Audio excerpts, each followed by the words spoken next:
Did you hear about that beach in Florida, Panama City Beach? How it's the most Yes. deadly beach in the United States right now. It just claimed that quarterback. What was his name? Ryan Mallett. Yep. Ryan Mallett, former New England Patriot, back And up to Tom Brady. and yeah, a Peyton couple Peyton other old Hillis. people that were swimming out in that. Did you Peyton remember Hillis' kid Peyton almost died. Hillis? Peyton Hillis almost died. Yes. Guess who else almost died in that exact same beach when he was in the 3rd grade? This You? guy. Yep. My parents took us to Wow. Orlando, and we Thank God a guy's still here. we took a trip to Orlando to go to Disney World. I was in 3rd grade. And we, right after we landed on the way to the hotel, my dad decided he wanted to go to take me to the ocean first, or just wanted us all to go to the ocean before we went to the hotel. So he went. I don't even remember why he would have done this if we were going to Orlando, but we ended up going over to Panama, and went out on the beach. It was late. It was starting to get dark. The riptide, you can't see, had already started to come in. I took about 3 steps into the ocean. It sucked my feet right out from me. I was able to twist myself, like as my feet went out from underneath me, I was able to kind of twist, and I can still see to this day my hands in the sand, and watching my hands drag through and seeing like the tracks in the sand as I'm starting to get pulled, and just screaming for my parents to come and get me. And they're laughing. They were laughing at me. It was like one of the scariest moments of my entire life. And they're fucking laughing because they thought I just was like afraid of the water or the waves. And they didn't understand that I was actually literally being sucked out to Africa. And like they didn't get it. So then all of a sudden they must have seen the fear in my eyes or something, because my dad finally came. I don't really remember him running over. I just remember him getting there and still laughing at me as he's like grabbing me and pulling me out of the water. And again, as I'm being pulled out to Africa, I can, like, it's happening and there's nothing to stop me. It's just like a suction feeling where once it gets a hold of you, you're going. And thank God I was able to get my hands in the water, because otherwise it would have just sucked me right out. I mean, we were shallow and it got me right there. Like literally, it just gotten my feet in. And the way the water fell, I was able to get into the stand, and it was like kind of lapping around me. And then he got it. He reached in with his big giant 6'7" giant hands, because he's a big dude. And he grabbed in, he scooped up and reached me out, or pulled me out. And when he pulled me out, my swimming trunks completely filled with sand. Just like all this sand just went in my pants. I had sand like up my ass. It was crazy. I'm farting sand. And then that was the first thing I kept saying, that thing getting sucked out to Africa. I got back to the beach and I yelled them at my parents and said, "You almost let me get sucked out to Africa." So that was like the running joke for the rest of my life around my house, was the time that my parents let me get sucked out to Africa. So yeah, they're laughing. That would stick with me forever. It is. People don't. We never really, like, I had a psychiatrist or psychologist once tell me they had PTSD. Never were able to really determine what officially caused it. Maybe that's what it was. That could definitely be it.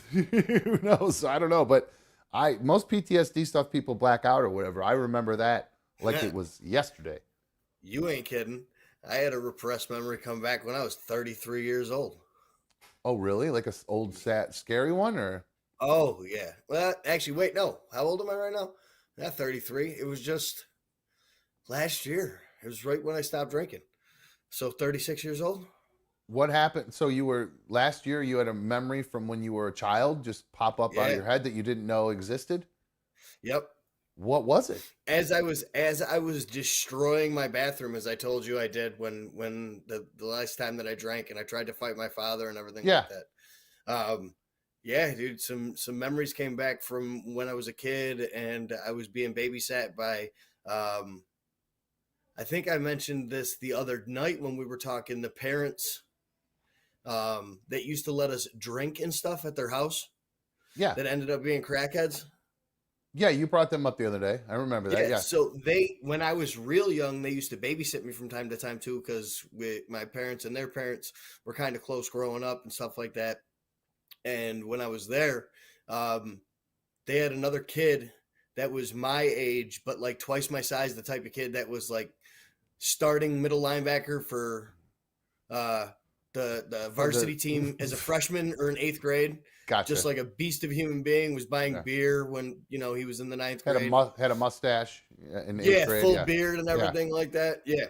And he took advantage of me when I was like 8 years old. Oh my God, really? Yeah, and I had some vivid memories come back that I had no idea were there. To be honest with you, like when people like used to talk in rehab and stuff like that, be like, I've got these repressed memories that didn't come back. I'd always be the one sitting in the corner like, they're full of shit. They just knew that shit and they just never wanted to talk about it. So then you experienced it. Wow. Yeah. That's well, dude, I'm so sorry that happened to you. That's fucking awful. Jeez. It is pretty awful, but at the same time, like, I'm glad that memory ended up coming out, because I don't think I would have been able to stop drinking without coming to that realization and being able to put some air between me and it for the first time since, maybe I was that's 8 years old. A lot of where your pain came from without even realizing it, and a lot of why. Without a doubt. Wow. Without a doubt. The weight that it felt, the weight, the guilt, the every emotion that comes with coming to the realization, like sobering up in the psych ward, having the same memory over and over again, and you're thinking, oh shit, am I just making this up because I'm drunk, or is this something that really happened?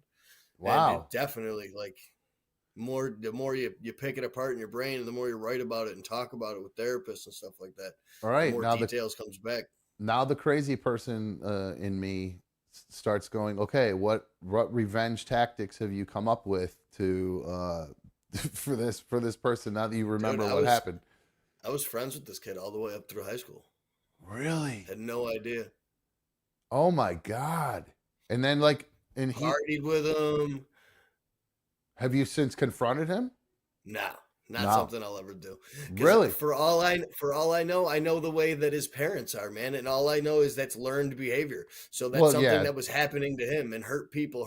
So whatever he's going through, like, I've watched this dude go through it. Like, he is a very, very, if you were to ever pick somebody that would probably be a closeted human being, like every Halloween, his entire life, he dresses up as a woman, a girl, lip syncs to all kinds. I mean, yeah, there's a lot of things there, like the bravado, machismo that just comes across as overcompensation. Yeah. Really? Wow, that's insane. And now, have you talked to your other group of friends about this and stay away from, Bill or whatever? No. This is, to be honest with you, other than my people like closest to me, this is the first time I've ever talked about it. Oh, well, geez, dude. Well, okay. I wear it on my sleeve, man. Like, that shit doesn't define me anymore.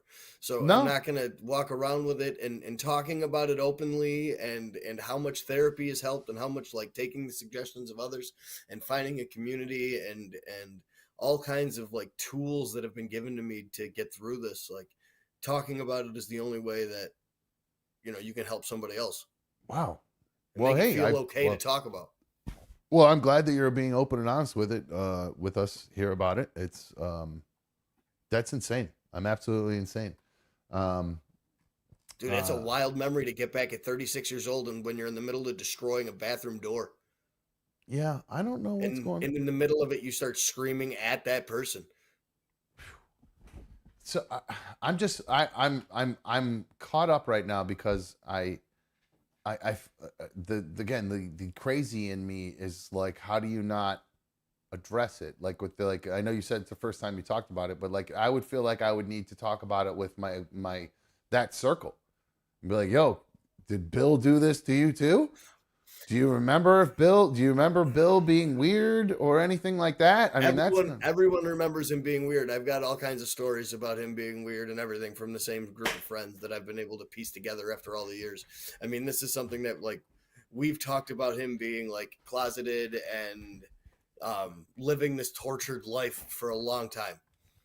Wow. And then taking out, learned behavior, like usually probably, like you're saying, and doing it himself when he was younger. So So how many years older was he? Like.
Hello. Check. 1, 2. Hello and welcome to another dumb show. I'm another dumb show host. Thank you for streaming with us here on YouTube this evening. I appreciate everybody joining us. Thank you. I hope you guys have had a great day today. So far, my day has been pretty busy. Whirlwind day again for your old pal Dumb. A lot of more. I don't know what's going on, man. I don't know if word's getting out around about what a fantastic DJ I am, but I got a bunch more inquiries about DJing. Today, and I'm gonna have a couple more weddings coming up for me that I might be booking. So things are looking up for your old pal Dom. I'm pretty excited about it. We didn't get to do a phone test during the break, during the recap. If you guys want to try to call 844-HIT-DUMB, 844-448-3862. That is the number to reach us at. Of course, you can always email the show, anotherdumbshow@gmail.com. I got an email from Brittany. From the chat, Brittany baby. She said, "Hey Dumb, it's Brittany from the chat. I don't really email much, but I love the show so much. The chat community is such a," whoops, I've got to turn my phone off. "The chat community is such a great place, and it's like a family. I look forward to talking to everyone in there. Keep up the great work, fellas." And that, fellas, I believe that means me and Mikey, I would think. So speaking of that, I got my main band down there. What's up, dude? Mikey, how are you, bro? What's going on, brother? Hello. How are you, dude? What's going on? Did I catch you do it in the middle of something? My bad, man. No. I'm in the middle of trying to pick what flavors of lavender I'm gonna enjoy because I was getting ready for my nice little pre-show ritual, and because my girlfriend just closed on her house today. Oh, nice. Her parents are in from out of town, and they were nice enough to just stop by and drop me some Chinese food that they got at this restaurant. So I don't have to worry about Uber Eats after the show. I've got some walnut shrimp or whatever the hell they got me to eat. Walnut shrimp? What the hell is that? You have no idea. The sauce that comes with it, and the shrimps are like prawns. They're like this big. Wow. I like it. I'll do some shrimp, but I'm not a big walnut guy. Last time I had walnuts, I was on one of my health kicks, and I was eating a lot of walnuts. And boy, walnuts will give you the craps, man. Walnuts will run greasy ones. Oh man, that runs through you so hard. I didn't think that anything of it. You know, I'm just thinking, I'm just enjoying some delicious nuts here. It's going to be good for me. Next thing I know, I am crapping my pants practically. I mean, it was without a doubt. The natural oils in nuts definitely do that to you. Leaky ass syndrome for sure. So, well, that's good. I'm congratulations to your girl on closing on her house. I know you said yesterday or the day before she did the final walkthrough. And we did that yesterday. Okay. And there were no issues. Everything was good to go. So she said, let's close. They didn't steal nothing from the house, or they didn't like, have any hidden things on the wall or anything like that to make it so it wouldn't pass inspection or anything like that. So now comes the task of moving, which is going to be the biggest disaster in the entire world. Yeah. Well, you are just going to hire somebody like last time when you moved? She hasn't even packed yet. Oh, she's got a couple weeks, 30 days. Well, yeah, but she starts her new job on July 10th, and she hasn't packed a single thing in her house yet. Well, looks like you're going to be busy, my friend. That's what her mom just said. Her mom just said, like, oh, you can work the food off tomorrow when you help us move. And I was thinking, what are you talking about? She didn't help me move her. I'm like be going to Cleveland this weekend. I was just about to say, you might be pretty busy this weekend. I did talk to the people down at the IndyCar race that I'm going to be working at on or all weekend. It's at the Mid-Ohio Sports Car Course, so I'm super excited for that. And I did talk to the marketing team today, and they did say I was allowed to bring an assistant. So you could officially be my assistant, and we'll pretend that you know how to DJ. How's that sound? Yeah, I'd pretend to do this pretty damn well. No, you do great. Don't cut yourself short, my friend. You've done great. Thanks, buddy. So yeah, I think what we'll do is we have to work out the logistics of everything, but because I got to get there really early tomorrow morning, so I don't expect you to have to do that. So I'm hoping that maybe we could get you here, and I'll say, oh, he's going to show up a little bit later, and we'll figure out a way to get you in the front gate somehow. Yeah, we'll have to talk about that. We'll text about that after the show or something, because I got to see what I got to try to fly through my work day tomorrow. I can't call in sick because I did that last Friday, remember? That's right. So, all right. Well, then I don't expect to do anything. Like, even if you don't come Friday, maybe just show up Saturday or something. So, not a bad idea. We'll make that work. That way you can maybe help your girl too and not have any issues with her, because that's the last thing you want. Shit, if I came out early enough on Saturday, I wouldn't even have to spend the night. I can do 10 hours of driving in a day. You do whatever you want to do, man. It's your call, dude. You do you. So, I did see Brittany in the chat there. She's not feeling well, so it was nice of her to take a sec to send a nice email, even though she's feeling under the weather. And I hope that all the smoke, if she's dealing with that, isn't making it worse. I think she said in the chat that she's got the flu, that she went to the doctor today and she's got the flu, which sucks. So I really I hope she feels better soon. Yeah, get better there, Brittany. My kids had to do more yard work out in the smoke today. I didn't really. What was your guys' numbers at? It was 157, something like that. It's about the same as it was here. You can see the smoke, but you can't smell it or feel it. Like, it don't bother my eyes or nothing like that. It was really weird the way the smoke did this. Like, it was hazy in some spots, but then in some spots it would be like I'm looking at an actual billow of smoke. Like, it was really weird. Like, there's one spot where it must be just like kind of right outside my house by my driveway, where it's like kind of like seems like it's just whipping up around there, and there's just like an actual smoke. Like, it just looks like something's on fire right there. There's that much smoke. It's crazy. So hopefully Brittany feels better. Hopefully my kids are going to live, and they're not going to, choke too much on all of the ridiculous smoke that they have to deal with. I tried to talk her out of letting them go today, doing the yard work today, because they had to go do their grandpa's yard today. I tried to talk her out of that. It didn't go very well. This is sounding a lot like the slavery that you went through as a kid. Yeah, well, no, like I said, they're getting paid. They are getting paid. So they're getting paid.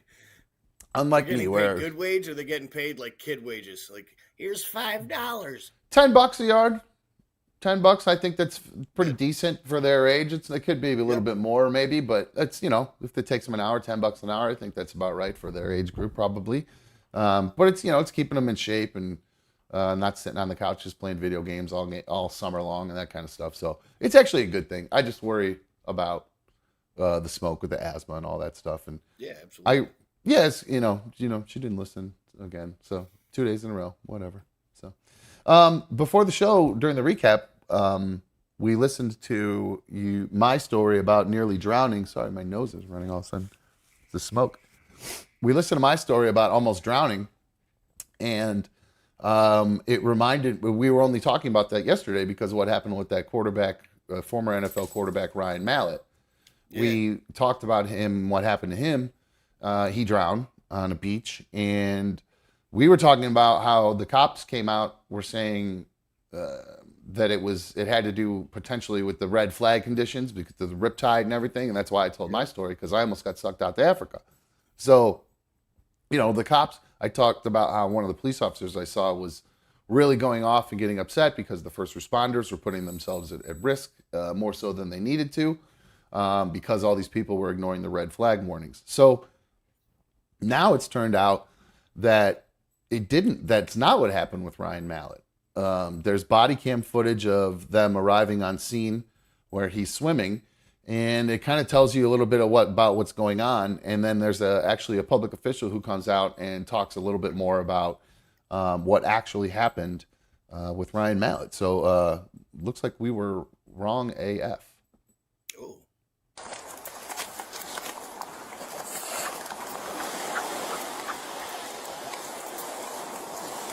So rip tides. So it says right there, I don't know if you saw that, it says right here that Mallett began to struggle as he tried to swim to a second sandbar about 150 feet from the beach near the Gulf Shores Drive around 2:15 p.m. So he just tried to swim, and he just kind of ran out of gas or something. So he ended up drowning. And here's the end of it, and then it goes into talking about the public official goes on to talk. Him on the board now. In the recent event in Destin yesterday, the tragic loss of life, it's always difficult when we lose a tourist or a resident here, but we have no indication of any dangerous conditions out there. The entire Okaloosa County as well as Destin, we're not under red flags or double red flags despite some of the misperceptions out there.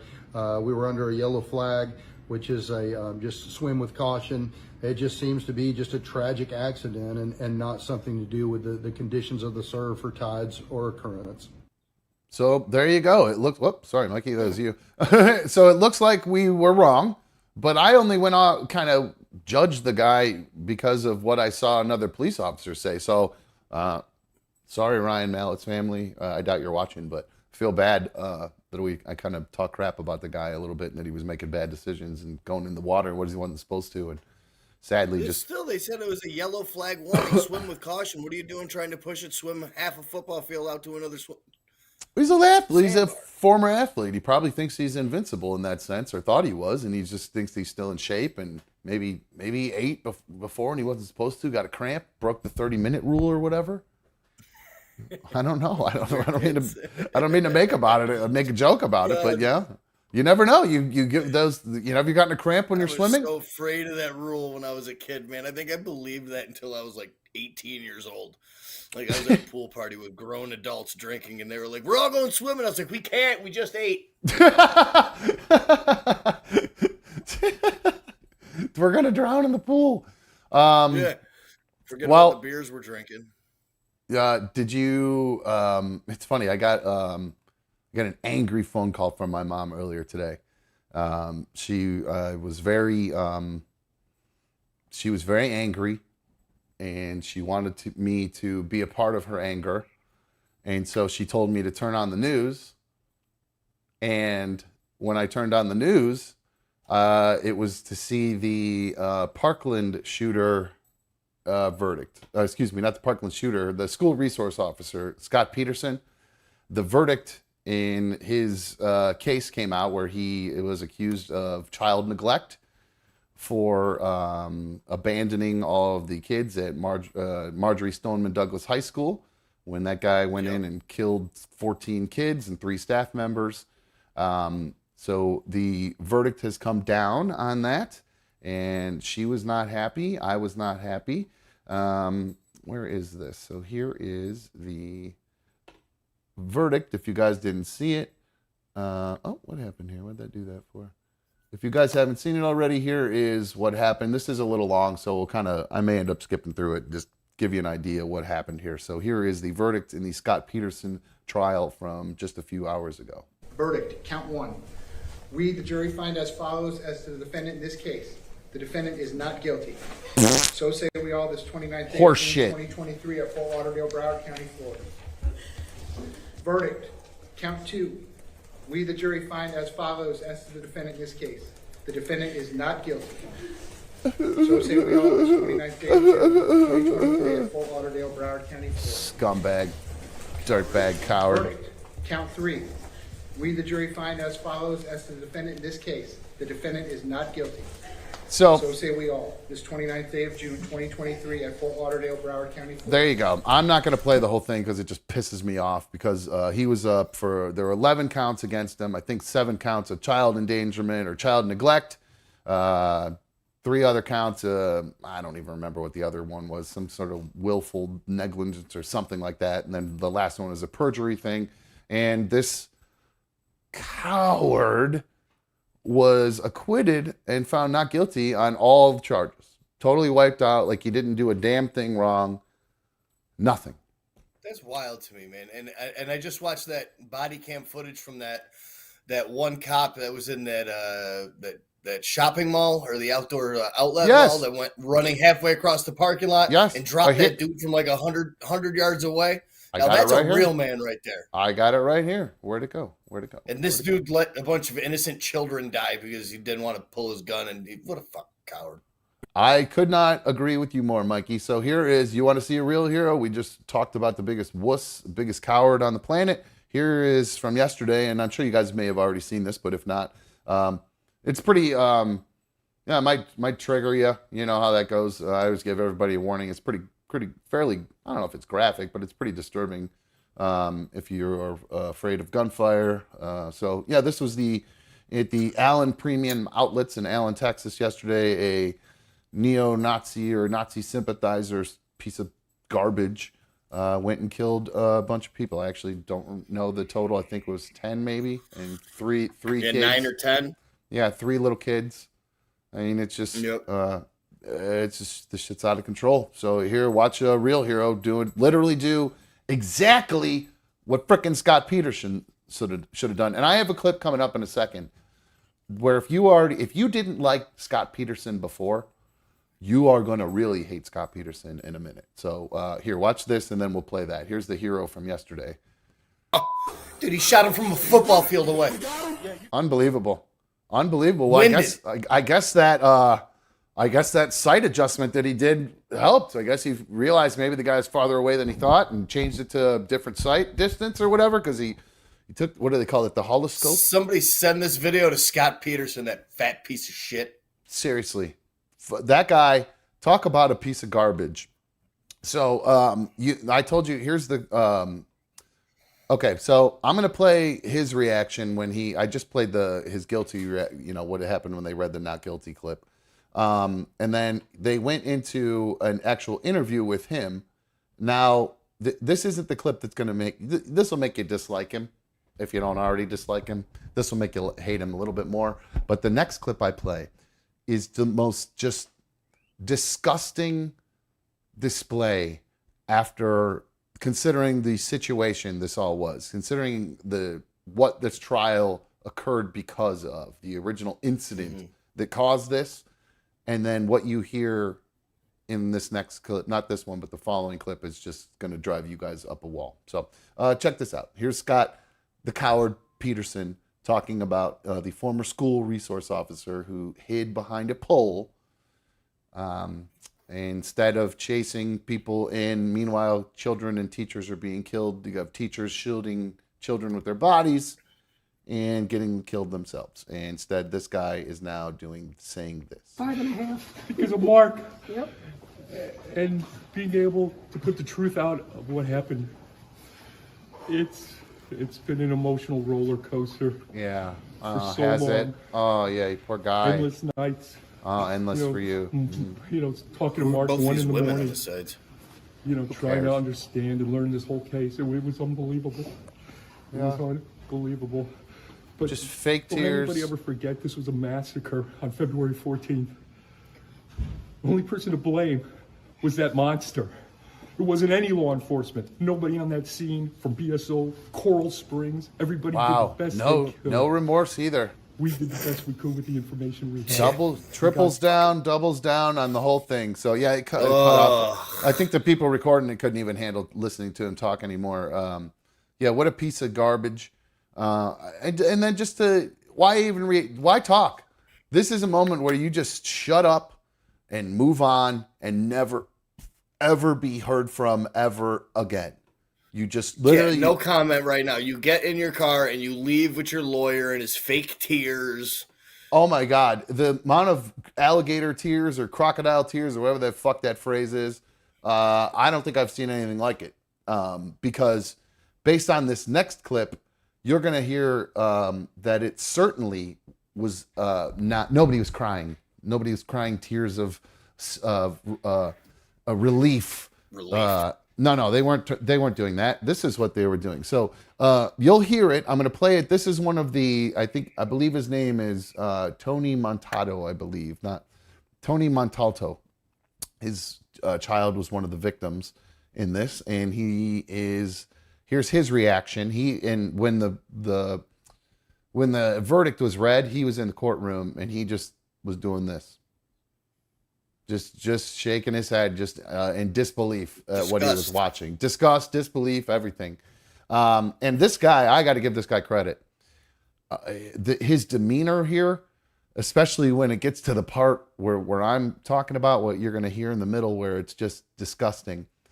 I don't know how this guy manages to keep himself together and not lose his temper altogether at this point. So maybe it's been long enough and he's been able to kind of shelf that feeling. But yeah, watch this and wait till you hear, Mikey. It's gonna blow your mind. Through your heart and mind when those verdicts were being read? Well, sadly, we don't understand what you need to see to find people guilty in Broward County. There's video of former Deputy Peterson hearing the shots, running and hiding, taking up a position for 48 minutes, standing still while other officers rushed in, standing still while victims were brought out, standing still after retreating from the 1200 building where he was dropped off at. This was a court case regarding you heard that, right? The law. Did you hear that? The law is very technical. As you can hear, the fine, good sportsmanship of Deputy Peterson and the lawyer's family as they cheer this victory. Yeah. Unbelievable. You heard that, right? Fucking cheering in this. That's filthy. How do you in one sentence go, I just want everybody to remember this was a massacre, and then how do they not have the wherewithal before the case, before the verdict is read? How does this attorney and his family, or whoever the hell was there, whoever this dork's entourage was, how do they not beforehand say, hey, just if that does come down that you are found innocent, and we believe you're gonna, because we believe in you, Scott, we probably should keep it a little bit subdued, considering the climate of the situation that we're in and why we're here in the first place. Yeah, the gravity in which the situation that caused this whole thing is the death of a bunch of children. Yes. There's no woos attached to that. No ahs, no clapping, no smiles even. Nope. You just that's cry. That's a no comment and fucking leave. Yep, and never be heard from ever again. Instead, that was what they got. And like I said, this dad, I got to give this guy credit, because I might have said, hey, can I hold that microphone for a second? And just taken that microphone and gone and shoved it right up Scot Peterson's ass, or that attorney's ass, because that attorney is a dirtbag. And he's going to turn into one of these. That attorney looked like a tiny little piece of shit, too. Either that or Scot Peterson's a giant. I don't know. Well, he may be big, but he's a little man for sure. He may be a big guy, but he's definitely a little man. He's as little as they get. 48 minutes. Yeah, is that how long he stood outside and did nothing for? 48 minutes he stood there and did nothing. And watch this attorney too. He's going to turn around. He's going to start showing up on fucking CNN, on Fox News. He's going to be one of these fucking talking heads now. He's going to turn it into a big thing. And I saw No Fear in the chat said one of these parents is going to run into this guy one of these days somewhere. And you're absolutely right. He got ran out of that state. From what I heard, he's not even able to be in Florida anymore, basically. There's not a chance that he's still there. Yeah. So here's the rest of this clip, and here's the dad talking, and it is sad, but it's important. So court case. And here's you'll hear I rewound. You'll hear this ridiculous. The law is very technical. Look at him. As you can hear, the fine, good sportsmanship of Deputy Peterson and the lawyer's family as they cheer this victory. For our families, we still feel he should be haunted every day by his failure to act. I know that he contributed, I should say, to the deaths of my daughter Gina, her schoolmates, and their teachers. His inaction contributed to the shock and devastation of students and teachers at that school. Damn right. His inaction contributed to the pain of our entire community. Absolutely. And we don't understand how this jury looked at the evidence that was presented and found him not guilty. Someday they'll be able to talk about it if they choose to. I'll be interested to hear what they had to say. But again, this case was about the law. Well, there you go. I think this guy, I don't know how he's keeping that demeanor like that. And it's so weird when you watch these kind of things, because you did see him, he kind of had a weird kind of smirk the whole time. And there's people who watch that and like they remember all the Sandy Hook actors and all that stuff, and they would talk about that, like, or not alleged people, when all the nutcase conspiracy theorists would say that. And so whenever I see anybody in any kind of situation like that where they're kind of smirking in such an uncomfortable environment, it reminds me of that. And it's just always so, it just makes me, our bodies are so weird. The fact that we do that weird shit, like smile during just one of the most awful incidents, traumatic or dark times. Yeah. The defense mechanisms are weird for sure. Yeah, that is, they're really weird. They're really weird. So any fallout from yesterday, talking about the kind of, obviously you talked about some pretty intense stuff yesterday. Any fallout from family or anything like that? No, to be honest with you, I don't think, my mother asked me this morning, she was like, what time did the show end? And I was like, oh, good. You didn't even get to hear it again. So that's perfect. Yeah. Well, and then my girl yelled at me a little bit. She was like, why do you got to overshare everything? I said, I didn't share half the details. I just scratched the surface a little bit. Is it horrible? That's my truth. I got to live it.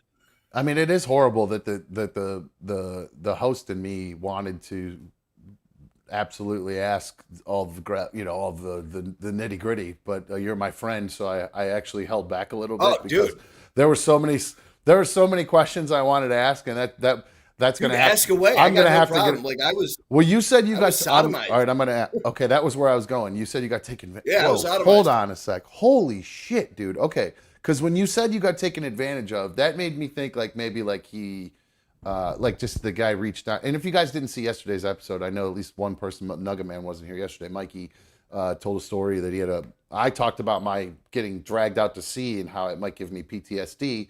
And Mikey goes, well, I had a repressed memory that popped up that I think that probably caused some PTSD. And I could imagine, oh my God, this dog.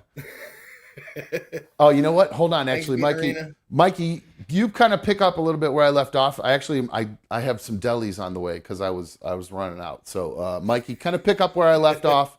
I'll be there in 2 seconds. Don't tell anything I haven't heard yet, though. Hang on. Yep, I won't tell nothing you haven't heard. But yeah, pretty much.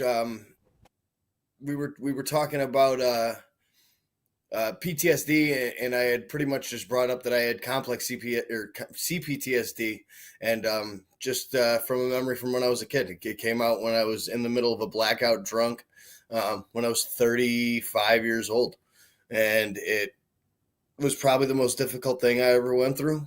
I could never imagine going through that. I don't know what it was like for my parents or the loved ones around me that had to deal with that damage that I caused for the entire time I was going through it. But, talking about it now definitely makes it a little bit easier. You'll be able to put air between you and it. It doesn't hold this control over you anymore. So, obviously through a lot of therapy and talking about it, I don't glorify it.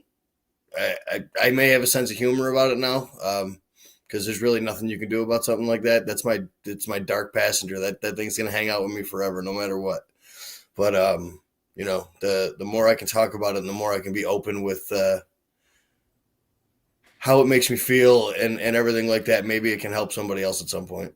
That's a good way to. That's definitely a good way to look at it, Mikey. Because I think that because people are watching, they're like, "Oh my gosh, why would you want to talk about something like that?" Well, because it might potentially help somebody else who's gone through it or something like that to not have to go through it again, or be willing to talk about it or go to therapy to find out if maybe that's what's going on with them. But so yeah, it was, again, like I was saying, the host in me wanted to dig into all the details, but the friendship in me was like, "Ooh, I don't know if I want to do this to my buddy right now."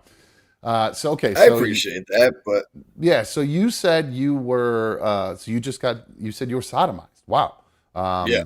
Geez Louise. So the details where you're at this house, the family babysits you, or attempted to, at least. I mean, I don't know what but I definitely remember that as being part of it, being held down. Yeah.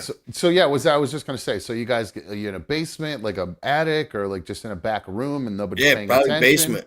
Okay. Basement, hanging out, running amok. Just being kids or being kids. Probably did he? You guys like? He's like probably pulls the creep move. You guys want to wrestle or something like that? Oh yeah, there was always wrestling going on and stuff like that. I mean, looking back at it now, there was a lot of like questionable things. You know what I'm saying? Sure. I actually meant in the actual incident. So do you remember the actual fine details of, moment to moment, or just kind of remember getting held down? Like getting held down. I don't remember how it got to that point. I don't remember if it started with, wrestling or tickling or whatever dumb shit it was when I was 9 years old. But now that you're serious. Yeah, it was. Yeah, go ahead, go grab it. No, it's all right. It can wait a second. Oh, they just drop it at the door? I think they do. I don't know if they need my ID or not, to be honest with you. I haven't ordered alcohol from this service before, so I actually don't know. I have to show them my ID. But so do you remember if you like wrestled him off of you? Do you remember any of that kind of stuff? Do you remember any of those little details? I don't remember when it ended, to be honest with you. I don't even know how far it went. I just remember it was like Yep, I gotta go. Okay, go ahead. No, I'll hold the details. All right, I'll read the chat for a minute. Check the chat for a second. I'll be right back. It's a perfect little cliffhanger.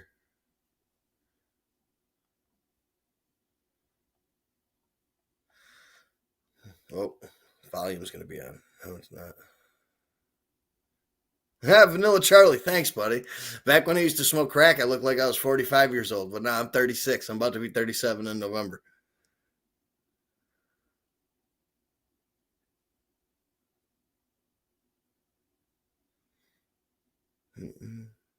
Yeah, Marty, exactly. That's exactly what I was trying to say.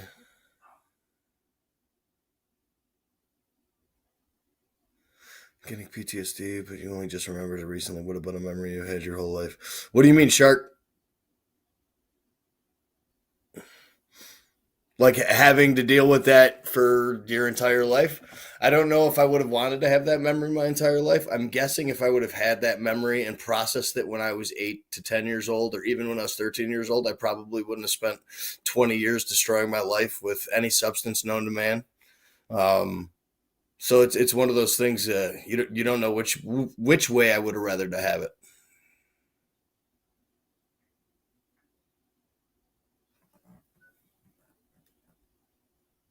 Mike. Yeah, there you go. Mike from South. I think it's good that you're addressing it now for sure. The longer that would have lingered, like you said, that it seems like this was kept me sick for so long. This was the missing link. You know what I mean? Why you couldn't figure out what was going, why you always needed to be inebriated, or why you always needed to just have something to fight back against.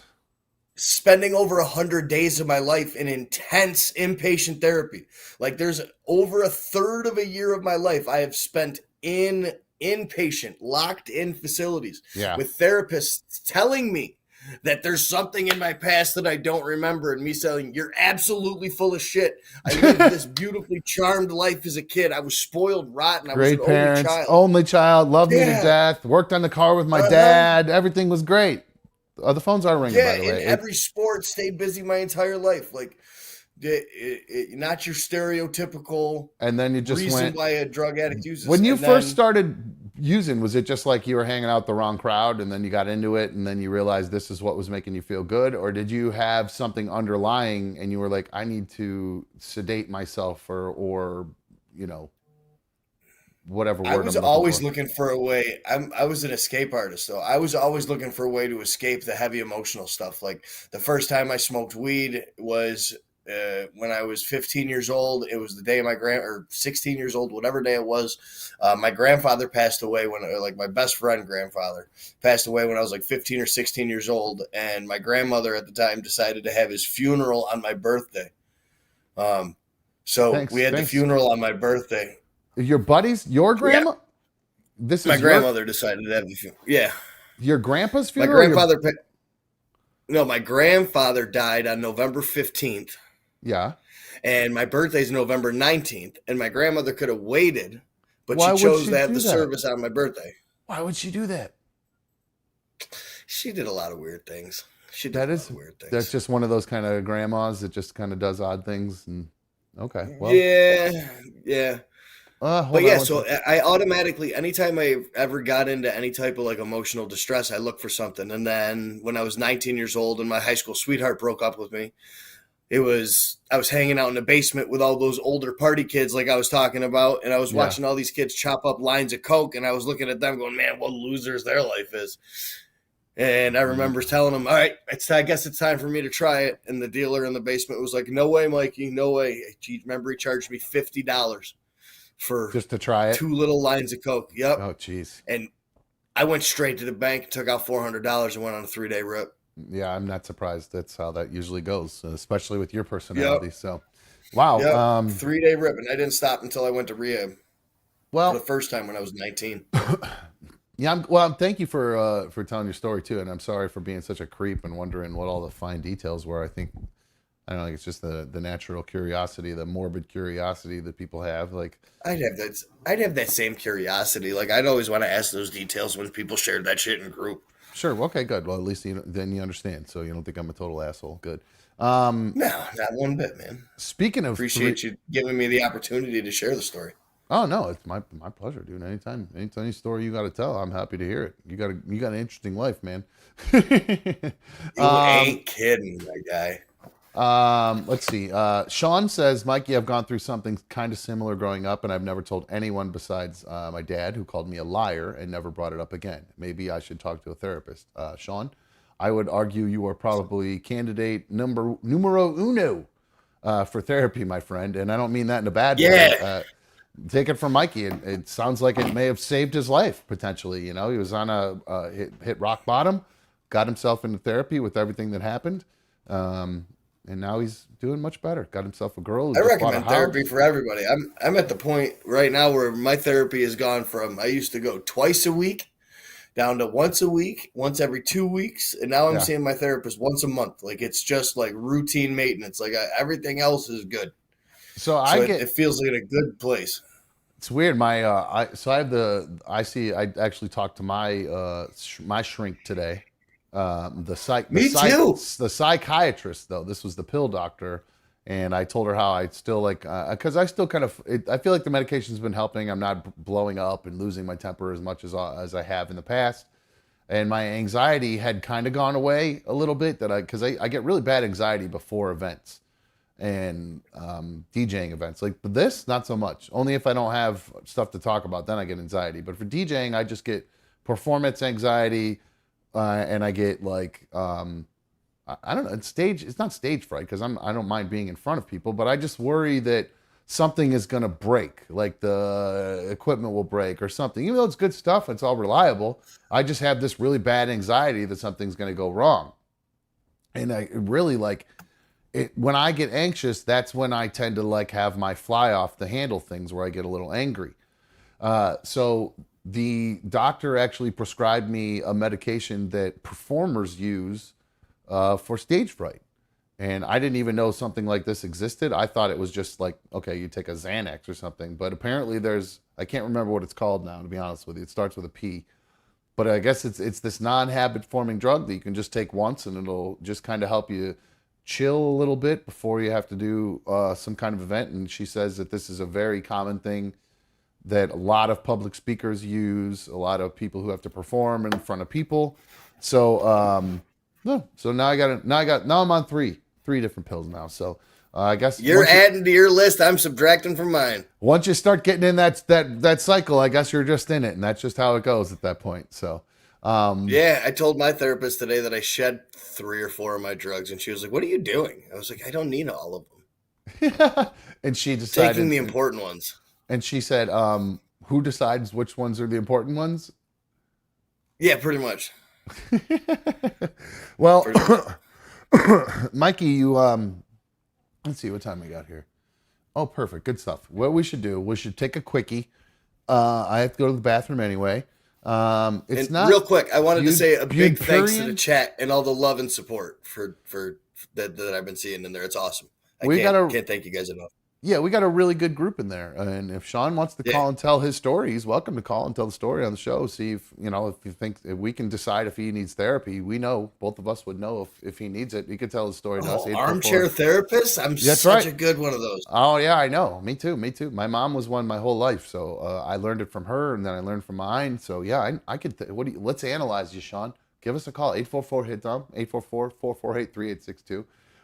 Only if you're comfortable, bro. I wouldn't want to do that to you if you're not. So, and even better, we're free. What do you mean?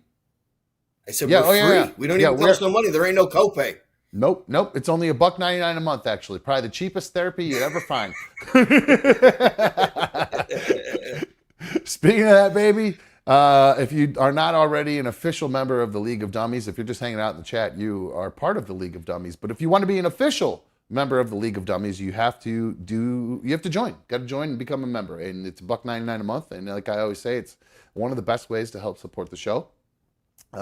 If you've not taken a moment, we're going to take a break here in just a sec. So if you've not taken a moment to like the video, hit like on like. The incels. It's funny. I posted that video yesterday about the incel and me ripping into the incels, and boy, did the incels come out. Because like all the videos when I post them, they usually get they're like 98%, because apparently like when you do a thumbs up on a video or like a video, you can also thumbs down a video too. I didn't realize this, but YouTube will tell you the percentage of likes versus dislikes, and usually it's like 98 or 99. So, and we're talking like 10 people probably. So it's like 9 out of 10 people like it. Boy, these incels, I don't know if it was that douche that creates a bunch of like constantly creating all the different profiles or whatever, but this one, I just kept watching the percentage drop on the dislike. They didn't like it. The incels did not like it. I had an incel.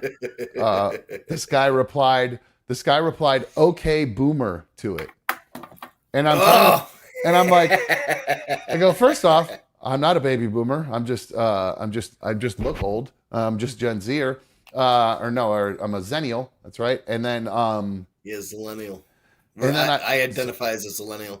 There you go. So I replied back that he kind of missed the point. The whole point was to not waste your time on me and go look at pretty girls and try to talk to pretty girls. But apparently the incels got very offended by the notion that there's something wrong with their life of choosing to hate women and hate life in general and just hate everything and just find things they dislike and just keep disliking it. It was so odd to me that you would hear that, you would watch that, and it's like, it's so weird that incels think that what they're doing is like they're a community and they all rally around each other like they're, yeah, bros, we're the type, we're never gonna get laid. Cool.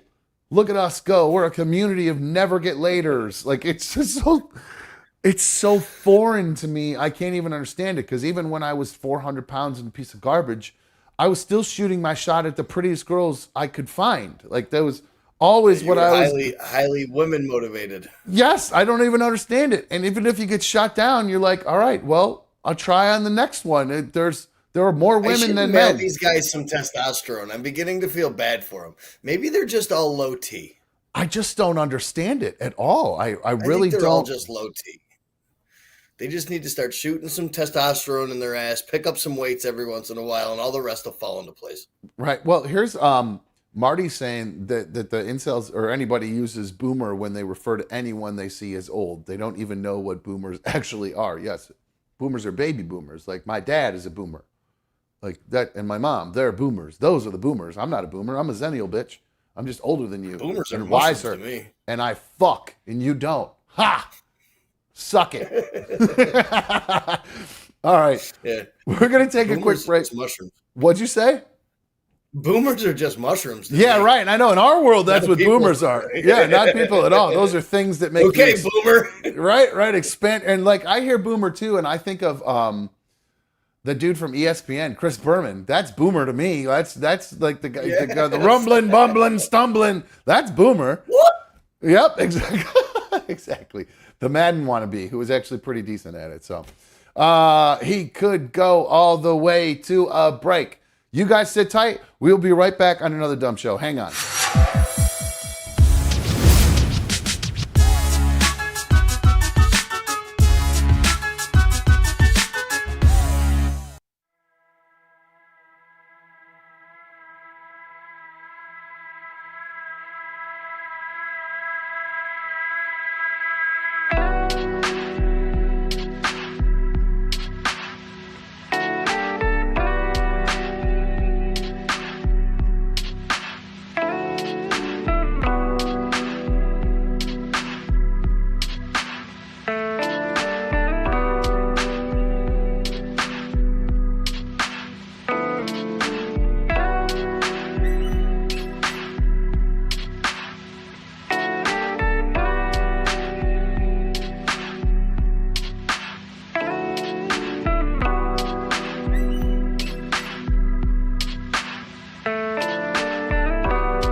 on. There we go. Welcome back to another dumb show. Thank you for streaming with us here on YouTube this evening.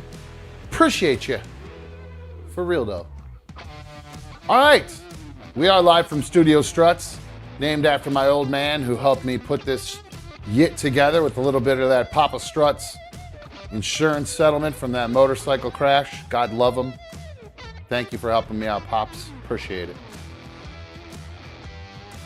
All right. Mikey, you still with me, my bro? Where'd he go? There he is. All right. What's up, dude? Welcome back. All right.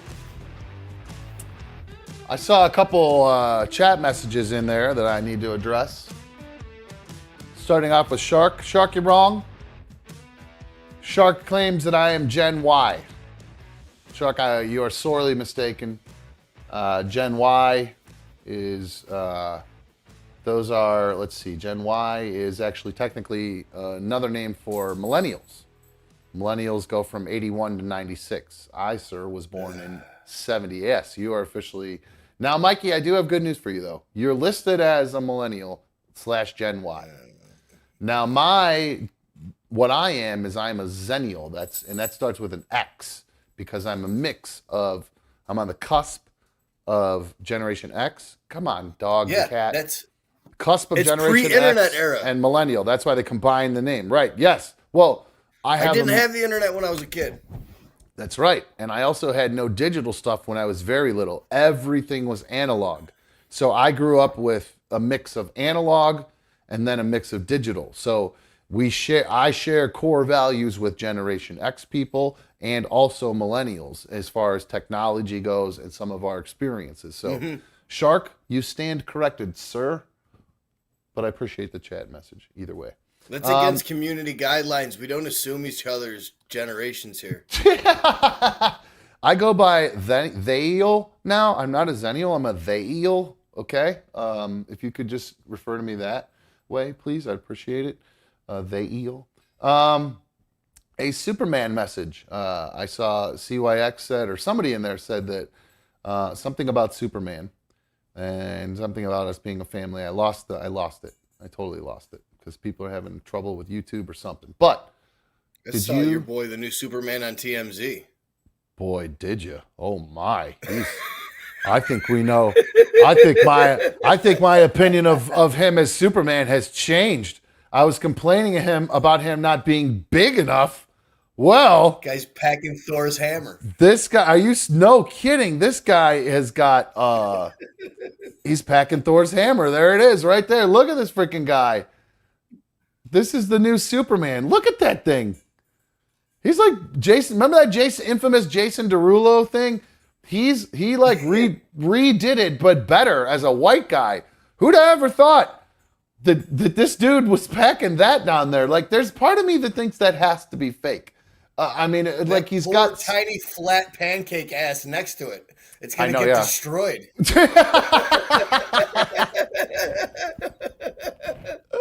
Oh, this poor girl. Yeah, it does look like she's walking a little funny, to be honest with you. Like when she's doing running. This. Yeah, look how happy she is in this picture. She's so happy. She's like, yes, I get all of that. It's all mine. That is a happy, happy gal right there. And then here's another good shot of it. Well, doesn't look as pronounced what the there. Fuck is up with the lean? Yeah, but I mean, seriously, he's taking pictures. Let me push it out real quick. Yep. And then another one from the front where it's just all distorted. It's just a mess over there. It's just so much going on there. And then there it is, another shot of that flatty and then that fatty down there.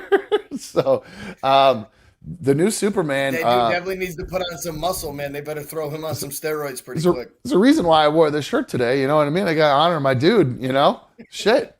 Got to give this dude a little props. I thought I had a man crush on Zac Efron. Boy, that might have changed at this point. I might have a new one after this. Wow. What a man. Jeez Louise. So speaking of getting their asses ripped out. We're done talking about me. Yeah, no. Too soon, Mikey. Too soon for me. It's been a whole life for you, but it's too soon for me. Do you watch that? I know you're into podcasts. And what's the one you mentioned yesterday? Busting with the Boys or whatever? There's one that I think is kind of similar to that, the No Jumper podcast. You ever watch that? Are you familiar with that guy, Adam22? Adam22, yeah. Yeah, I don't know where he always has like porn stars on and OnlyFans stars on and stuff like that. And he's like rappers and basketball players and like I think he had what did he have? Baker? Did he have Baker? Was Baker on his show or was Baker on somebody else's show when he like did a big like I know because remember I don't know I can't remember anyway. Well, this dude, I remember he took a shot at Cal Cowherd. He did who? Baker Mayfield? Yeah. Oh yeah, those two are always going back and forth all the time. I hate Cowherd. I like that he's opinionated. I definitely like that. I don't necessarily agree with every one of his opinions. I think that's just I like that he just that guy can have an opinion about anything. It's unbelievable. I mean, he find the most. He's a big time Vikings hater. He really is. How can anybody hate the Deep Vikings? down, They got sweet purple uniforms. They got the kick-ass horn on their helmet. Right. I mean, what? How could you dislike? We had a love boat scandal. You know what I'm saying? Like, yeah, we got all the fun arrests. You got one of the greatest clips in the history of NFL. One of the greatest bloopers. Alan Page running the wrong way with the fumble and scoring for the other team, scoring a safety. I mean, how could you not love the Vikings?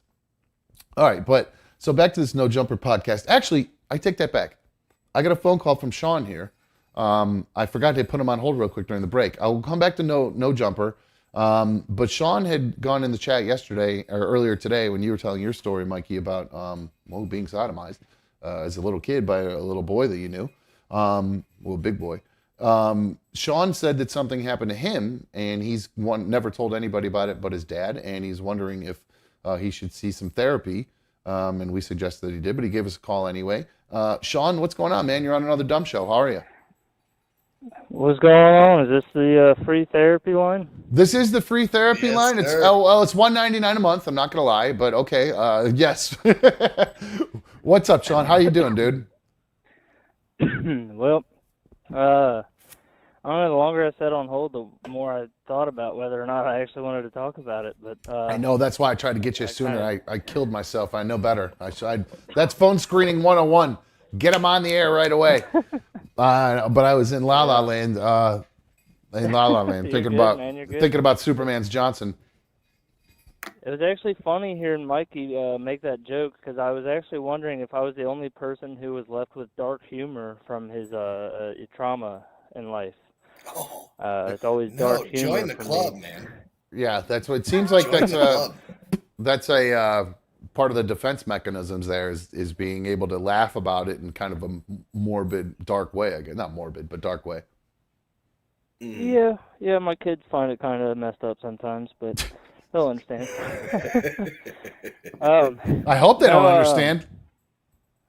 Oh, well, they will when they get older. I'll get to that. But when I told you guys yesterday that I grew up, I had a lot of stepdads growing up, and I moved around a lot. I remember that, yeah. Well, my mom did anyway. There came a point where I kind of just got tired of moving around, and I thought it was going to be a great idea to just move in with my dad, who wasn't really much of a dad. Okay.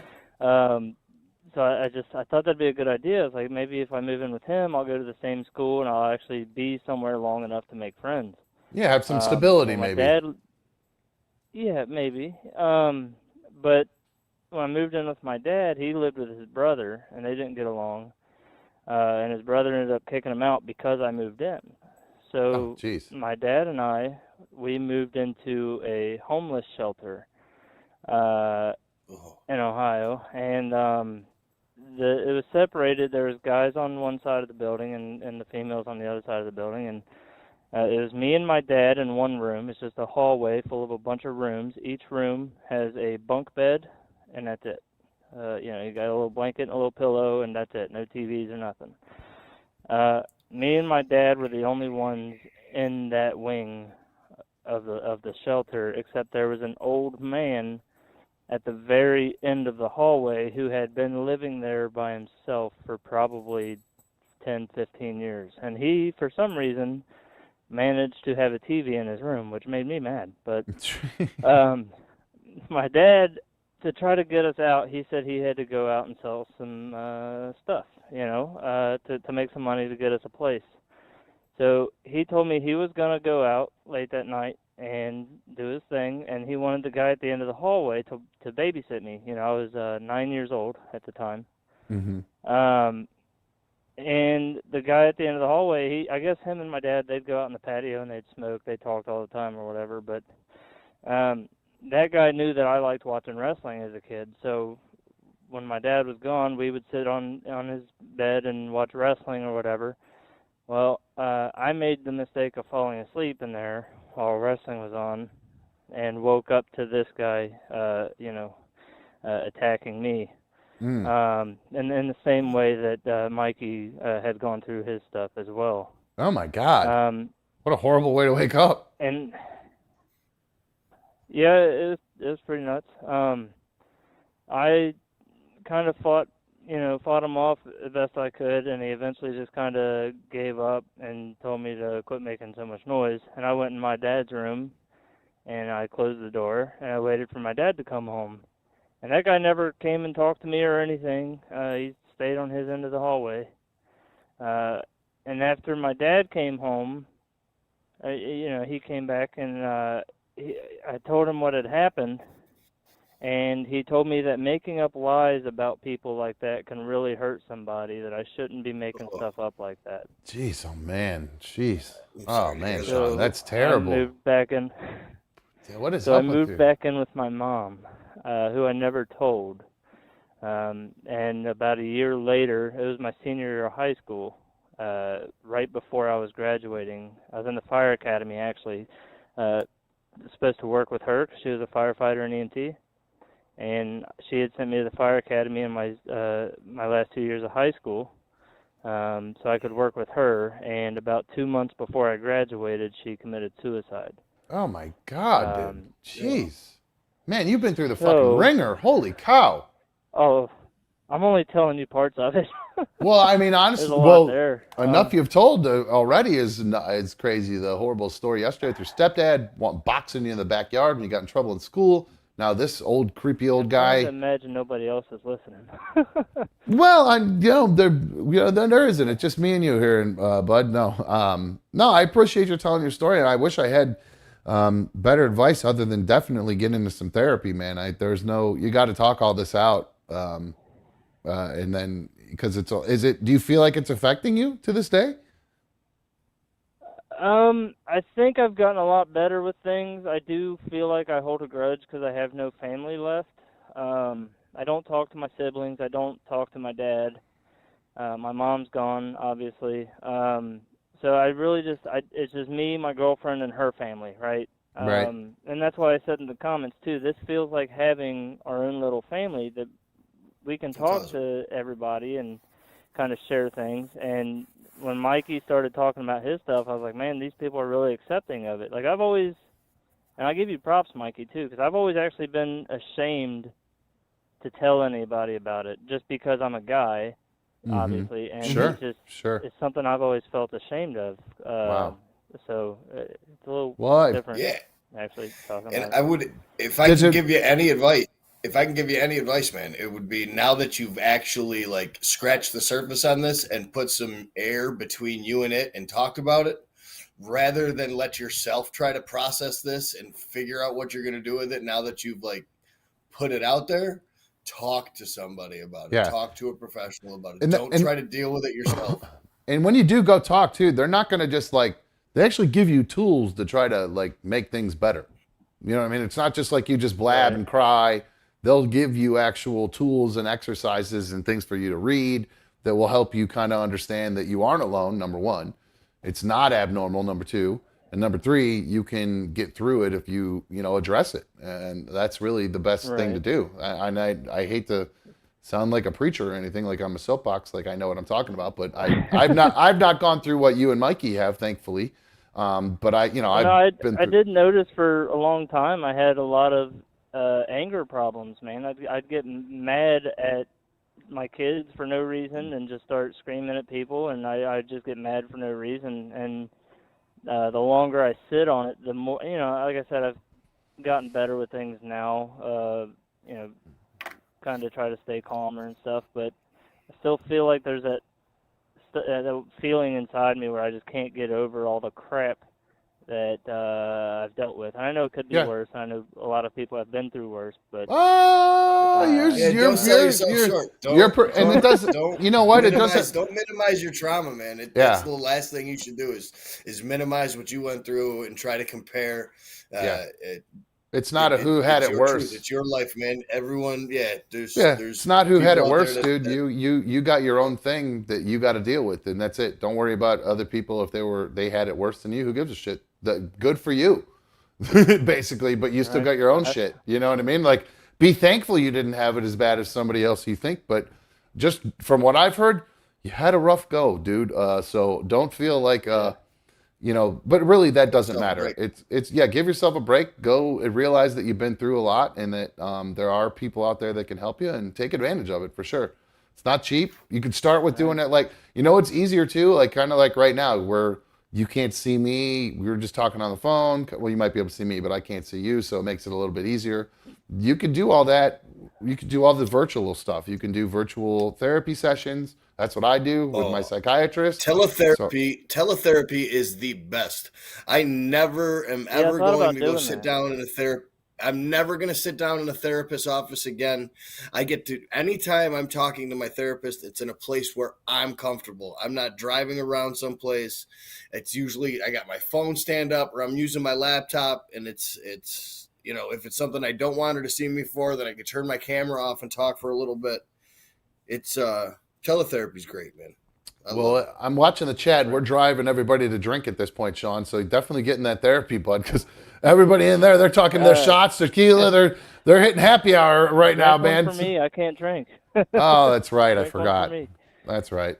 All right. Well, no, it's nice of you to call and tell your story, and I really think that it will be beneficial for you the more you talk about it, man. And even those things that you held back from us. Those are the things you're going to need to talk about, because those are the things that obviously you either feel ashamed or embarrassed or just totally uncomfortable about to tell another. Telling a stranger stuff is so much easier than telling somebody you know. It's unbelievable. It really is. So weird. It's so weird. It's so easy for me to call in, even though I still had second thoughts about it. But well, I'm glad you did. And I hope in the end that you do take a follow through and make some phone. And dude, you could find it. You could have by the end of the day tomorrow. I mean, they have same day stuff available with some of these places. Mm-hmm. Because they understand some people are in crisis or whatever. I'm not saying you are, but I'm sure there are times where you have been or whatever. So, and I'm telling you what, dude, it's the best thing I ever did for my kids. So that's if you're a dad now, and even I know you said it's your girlfriend and her kids too or whatever, but her family will. My own as well. Her family will see you working on yourself, and that'll only make you look better in their eyes and all that good stuff. You know what I mean? That way, if you do end up, knocking her up someday or something like that, you don't repeat the cycle. You know what I mean? Right. And I don't mean I don't mean you're gonna diddle your kid. I just meant I didn't mean you're gonna diddle your kid by any means. I think you knew what I meant there, dude. All right, I break the cycle of any bad parenting kind of a thing. No, I'm not. Break that cycle. Break it. Snap that cycle. Don't do that. No, keep your hands to yourself, you son of a bitch. What a great therapy line we run here. That's right. We've started therapy sessions for $1.99 a month, guys. It's the best way you guys will ever. It's the cheapest therapy you'll ever get, and probably the worst. No, I'm kidding. And apparently, we're really hands-on. Rumor has it. Hey. All right, Sean. I appreciate it, bro. Have a good one. See ya. Good luck. All right, cool. Good stuff. Let's see. Scott says, Sean, M, and Mikey, you're some strong people. Keep your heads up. I agree. You definitely are. It's hard stuff to talk about, hard stuff to deal with. We're going to have to do a video dump tomorrow of some really funny injury videos or fight videos or something to wash away all the depressing stuff we've been talking about. There might be an injury video that we might be able to watch, but I don't think we'll be able to play it here. Going back to Adam22 and the No Jumper podcast, I'm wondering what you think about this guy, because you mentioned that he has porn stars on all the time. Isn't he a porn star or something? I think he does scenes with his wife. So because she's a porn star, so he does stuff with her. I don't know officially Gotcha. what his gig is other than this podcast, but he officially. Well, I'll just play the clip for you, and I'd like to hear what your reaction is to this, considering. Well, just watch. It's his wife. I feel like Destiny might have a perspective on this, but so I've been with my girl for 7 years. Girl, just got married. We're not in an open relationship, but from a porn perspective, we shoot with other girls, stuff like that, right? Yeah. But no other guys is busting her coochie and asshole. Well, you guessed it. Over the weekend, Something like that happened. she filmed her first ever scene with another man. I know you was mad. Shit. You was angry. I agreed to it, so I wasn't. But angry might not be the word. But you was kind of like disappointed a little bit. Like, you vibe like, that's your cinch. You know, I agreed to it. She gave me a lot of outs on the way in. She Yeah. kind of kept telling me, like, if you don't want me to, I won't do it. You should have said no. I said that I wanted her to do it. I'm like, on top of millions of dollars, Adam. You didn't do that shit. fair enough. But I told her, I'm like, I think you should do it. Let's get it out the way. So how do you vibe about it now? She's Do I 32. need to get you an old English? No, I don't need to drown the pavement. But I was kind of surprised because I feel like I can like intellectualize it, and from my perspective, I don't think it should be a big deal. Yeah. But then after she actually did it, I'm not gonna lie, I did feel kind of odd. You know, neighborhood a crib. little bit of that feeling in the belly. See, you know, on wood, like goddamn, black? like five real, Yeah. like goddamn, like Yo, I could, bro. He said he felt odd in his belly. There's somebody else who felt odd in her belly, I think, probably after the next clip I'm about to show you. So what is your reaction to that, Mikey? What do you think about this guy? Because I watched it and, let me hear what you have to say, and then I'll tell you what I think about it. Well, here, maybe I'll tell you what. Watching it. Let me watch. Let me play you this, and he's a cock. Interesting. Okay. Well, here is the girl and why he might have maybe had some second thoughts about letting her go through with this porn with another guy. Hey guys, guess who I'm shooting with today? It's finally happening. Wow, I did not know you were going to do that. Look at your face. So yeah, I was mentioning somebody. So now I'm not gonna lie to you. I recognize that dude because I actually primarily watch BBC porn. I love watching black guys pound out white girls. I love it. I don't know why I love it so much, but it's one of my favorite. It's my go-to porn without a doubt. And I think because it's subliminally. I think it's because it's not subconscious. My brain, I know it's not real. I know it's not true, but I've convinced myself that because these dudes are like this, that the girls like it. Because they're so just ripped apart from all these different dudes they're with all day, 4 or 5 guys, or however many shoots or scenes they're doing. They're just, it's a hot dog down the hallway at this point. So they're happy when a guy like that comes along, one of these just gigantors from Ecuador or whatever. Soup can? Yeah, soup can, but like a pool noodle. You know what I'm saying? But like that 40-ounce can. Yes, like that OE can that guy was just holding up. But so I don't know. So you think he's a cuck, and that's why he's actually into it? I think he liked it. Oh, see now. Doesn't necessarily if he just watches it, that makes him a cuck. If he participates in it, does that make him a cuck still? Or are they just tag teaming his wife? He's just letting his wife get tag teamed. Yeah, I don't think that would make him a cuck. I think a cuck has to sit in the corner and just watch. sit and watch and be crying about what they're witnessing. Okay, so okay, good. I'm not a cuck then. Now I've never done this. But I feel like I would be okay with, like it would be one. It actually, there's something about it kind of turns me on, the idea of me pounding her and her giving a guy a head or something. That actually isn't like it's kind of a turn on. I don't know why. I never ever thought I'd ever feel that way, but something, I don't know if it's just watching too much porn and I've become desensitized. I don't really know. And my brain's like, I need more stimuli. I'm not 100% sure. But I can't tell you the last time I watched porn. What time is it? I mean, it's been like 2 hours for me. I mean, like seriously, Yeah, you're kidding, dude, right? I can't tell you. Like, I don't even. It's probably not even on a current tab on my phone. I can't understand that because, like, is it your medication? Is it like killed your libido or something? No, my dude, I'm shooting testosterone. My libido's through the roof.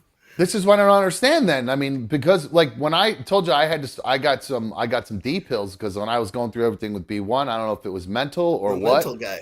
The stuff wasn't working. I use memories. Oh, you're just a spank bank guy? Yeah. Oh man, that's no fun. And if I'm taking care of business, dude, if I'm taking care of business, it's more of a chore than anything else, dude. I'm in and out. You know what I'm saying? I feel a built up or tension or something like that. I'm like, you know what? I got to take care of business. There's no ritualistic thing for me. I'm not pulling. I like to make a whole 25 pages. Oh no, that's when I was like 14. I like to make a whole. Oh, see, I'm apparently still a 14-year-old because I'm still doing this. I didn't mean it that way. 100%. That is, I have a whole ritual. I have after B1 moved out, I realized that just just the basic taking care of business on my own was not cutting it, and I needed something a little bit more realistic. So I went digging into the closet, busted the fleshlight back out. Oh yeah, man! Talk about a pain in the ass, man. Holy shit! But so worth it. So worth it. If you don't have one of those, and if you're an incel, and you're alone by yourself, and you're looking to enjoy yourself, and you don't want to talk to girls because you don't like girls, I sure hope you have a fleshlight because, boy, they really do. Too. Pretty close, man. It's amazing. Too. It's pretty close. I don't have. Yeah. Have you ever used one? I don't have a fleshlight, but I got equivalents too. Got equivalents to what? Like one of those egg things? No, it's kind of the same thing. The fleshlight looks like it's got like. Well, no, I bet you. Yeah, it is pretty much a fleshlight. What I have. Yeah, it's just like. It's not is a it mouth, just? Though. It's not. What do you got? A booty hole? No, it's a pussy hole. Oh, okay. Oh, it's all right. We probably should have said front door or back door. All right. So, yeah, mine is a mouth. It's YouTube. We should be fine. Mine's a mouth. So I don't know why. I think I got that free from the radio show, actually. Okay. Well, I guess let me check the chat here, see if anybody thinks I'm totally crazy for what I just said. Yeah, I don't like that Adam22 dude. He's the guy that had the one of his original podcasts. Somebody like came in and pulled a gun on him and like tried to rob him, and it looked like the most set up video in the world. Like also he could get some street cred. Oh really? He faked the robbery? Yeah. Really? Yeah, it looked like it. Like it happened live and they posted it and oh, that's kind of embarrassing. Oh, that's not good. Dozer is also a spank bank guy, doing all his X's all the time. That was really good. What's Lulz Ball saying? I don't know what that is. Like looking at whatever. PDJ, I think he's saying he had a cuck's wife come at him and he turned it down. Well, dude, call me up. Tell me what's up, man. Tell him. Why are you telling in the chat? Why'd you turn it down? You know the goddamn phone number, yeah. And why didn't you turn it down? Why did he turn it down? It's like Indecent Proposal. You're single. Just do it, man. That was the name of that movie, right? Indecent Proposal. Sleeps with his wife for $1 million. Yeah, Robert Redford, Demi Moore, and yeah. what's his name? Who? What the hell's his name? Was that Woody Harrelson? Is that the husband in that? Yeah, was he Woody Harrelson? Yes. What a weird person to do that role. I don't know what No Fear's saying. I lost that. Oh, the fake court thing. Oh no! All right, No Fear's claiming that thing with the No Jumper podcast was real. It was actually real. Believe it or not, the guy went to court and got prosecuted and shit for it. So no shit. Apparently, it wasn't fake. PDJ, you're on another dumb show. What's up, cucker? Sup, brah? How are you, dude? I'm all right. So the whole cuck thing, dude. So back when I was selling dope and all that stuff, I was living with this guy. He was the plug, and he had this friend that he told me about. The dude liked to watch his wife get pounded out, but he had like rules and stuff. And what? No kissing? No, you couldn't release into his wife. Okay, was understandable. The whole thing. You can't do Tony P with her. All right. Yeah, so no Tony P's and stuff like that. I understand. So we're all having a party, and we're there's a lot of people there, and the lady walked out into the living room. I'm just chilling and chatting it up with some people, and she's like, "Oh my God, you know how many ladies want you to release into them? You know all the ladies want you to Tony P them." It's the only rule. It's the one rule, lady. Come on. Why you got to violate the one rule? Your man lets you go do your thing, and then you got to violate the one rule? And the man is in the kitchen talking to the guy I live with, the plug, and I see him just look through the doorway right at me in the eyes. And I was like, man, it made the whole thing weird, so I couldn't, I don't know, and it's hard for me to not Tony P, honestly. Oh, wait, so you started with, so you went through with it, but you saw the guy and you had to stop? Well, no, we were all partying, and she was kind of, she was really pushing it for me to get into that, and I just kind of bailed, you know? Gotcha. All right, well, PDJ. I don't know if I could have do watching. Do you regret it? I kind of do, because now I'm a little more crazy. Yeah, that sounds like an experience, man. I would have done that when I was single. That's what happens when you get sober. You get crazier. Oh, really? What does that mean? Dude. A little bit. You look for excitement in other places in life. You don't get that high from drugs no more, so. Well, yeah, that's why all those rich dudes do all that crazy stuff, because they're rich because they don't do drugs, and so they had to go find some thrills otherwise. If I won $1 billion, you bet your ass I'd be on one of them submarines. You got to get pooped on through a hammock. What is that? What's that? What's that guy's name? McAfee. That's right. All right, that's a classic reference there. All right, PDJ. Well, I'm sorry that you missed out on a possible cuck session. I would have much rather heard the actual fact that you did some cucking. That would have been great. Yeah, that would have been great. I love the chat. I love you guys, man. Love you too. Thanks, PDJ. Love you too, buddy. All right. Well, is that the Kia Boys in the background? I hear. I hear a bunch of motorcycle. I hear that. Yeah. That's why I thought it was. Holy shit, that's loud, dude. Yeah, I thought it was the Kia Boys going ham. Speaking of going ham, I know you like your UFC and your MMA. Do you know Sean Strickland? You familiar with this guy? Yeah. Yes, I am. You giggled. Do you know why I'm bringing this guy up? No, I don't. But I know he's been a rabble rouser, and I've watched him get knocked out a couple times, and yeah, he's a crazy dude. Well, he's real crazy. Where do you hear this guy talk right now? I feel like he should be in our chat almost for some of the stuff he says at the beginning, and then he really kind of goes off course, and he would not do well in the chat. But he is getting ready to do a fight at UFC 9000, whatever it is. I'm not exactly even sure who's going to be fighting. I actually did not give a shit because. Is it a pay-per-view? Is he fighting? Does it say UFC 291? It doesn't say. You're going to make me read it. God damn it, Mikey. Let's see. He is pre-fight presser. He's about to fight Abus Magomedov in Las Vegas this weekend. Oh, he's the main event this weekend at the Apex Center. Yes. Will be very surprised. Well, it's my MMA, so they're not going to cancel him or anything. But based on what this guy says in this pre-fight presser, he's definitely he ruffled some feathers. He's fighting against a Dazakhstani guy, Magomedov. Well, he doesn't. What is it? Magomedov. Magomedov. All right. Magomedov. All right. So, well, here's Sean Strickland at the pre-fight presser against Mugabuga. I can't wait. Oh, hold on. Why didn't it play? What did I do? Oh, here I have the wrong button. That's why. Here we go. Yeah, a really solid fucking guy. You know, like Brazilians, man, they have like this old school, like America, you guys. we're all a bunch of degenerate fucks, you know, like.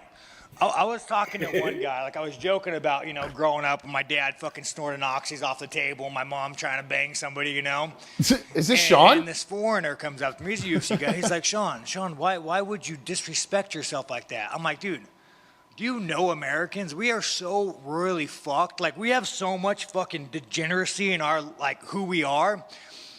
I can't even pretend not to be a white trash motherfucker. I look in the mirror and I wear a suit and I just think all the bad shit I've done, all the bad shit I've seen. I'm like, what are you fucking doing, you loser?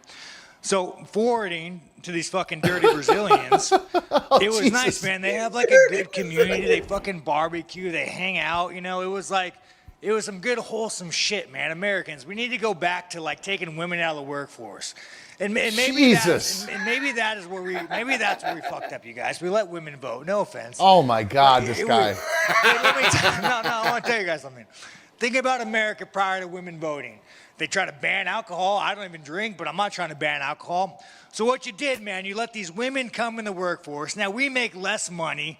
You got kids raising themselves on fucking TikTok. We need to go back to like 1942, you know, especially after, you know, maybe 1958 after we fucked up the Germans. We need to put women back in the kitchen. We need to take fucking, only one man needs to be working. So I think as a collective group, we need to elect somebody that's going to put women back in the kitchen, put one man working, raise the wages, and build a fucking wall. Have you ever thought about going to therapy, Sean? You talk about your dad and your background. I'm curious if you ever thought about going to therapy. I don't know, man. Did you have good parents? Did no one touch you growing up? Well, as try as I might know. Oh, sure. I was checking. No, man. There it is. Oh, man, that was great. Isn't that guy awesome? I think that'd be me if I ever became an MMA fighter. Really? Oh, wow. All right. So you agree with him. He's just going for a viral clip.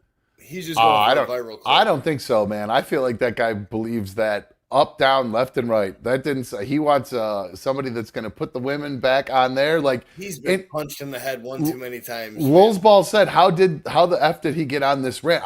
That is a really great question. I don't really even know how he got down that road, but it was a really weird road that this mother went down.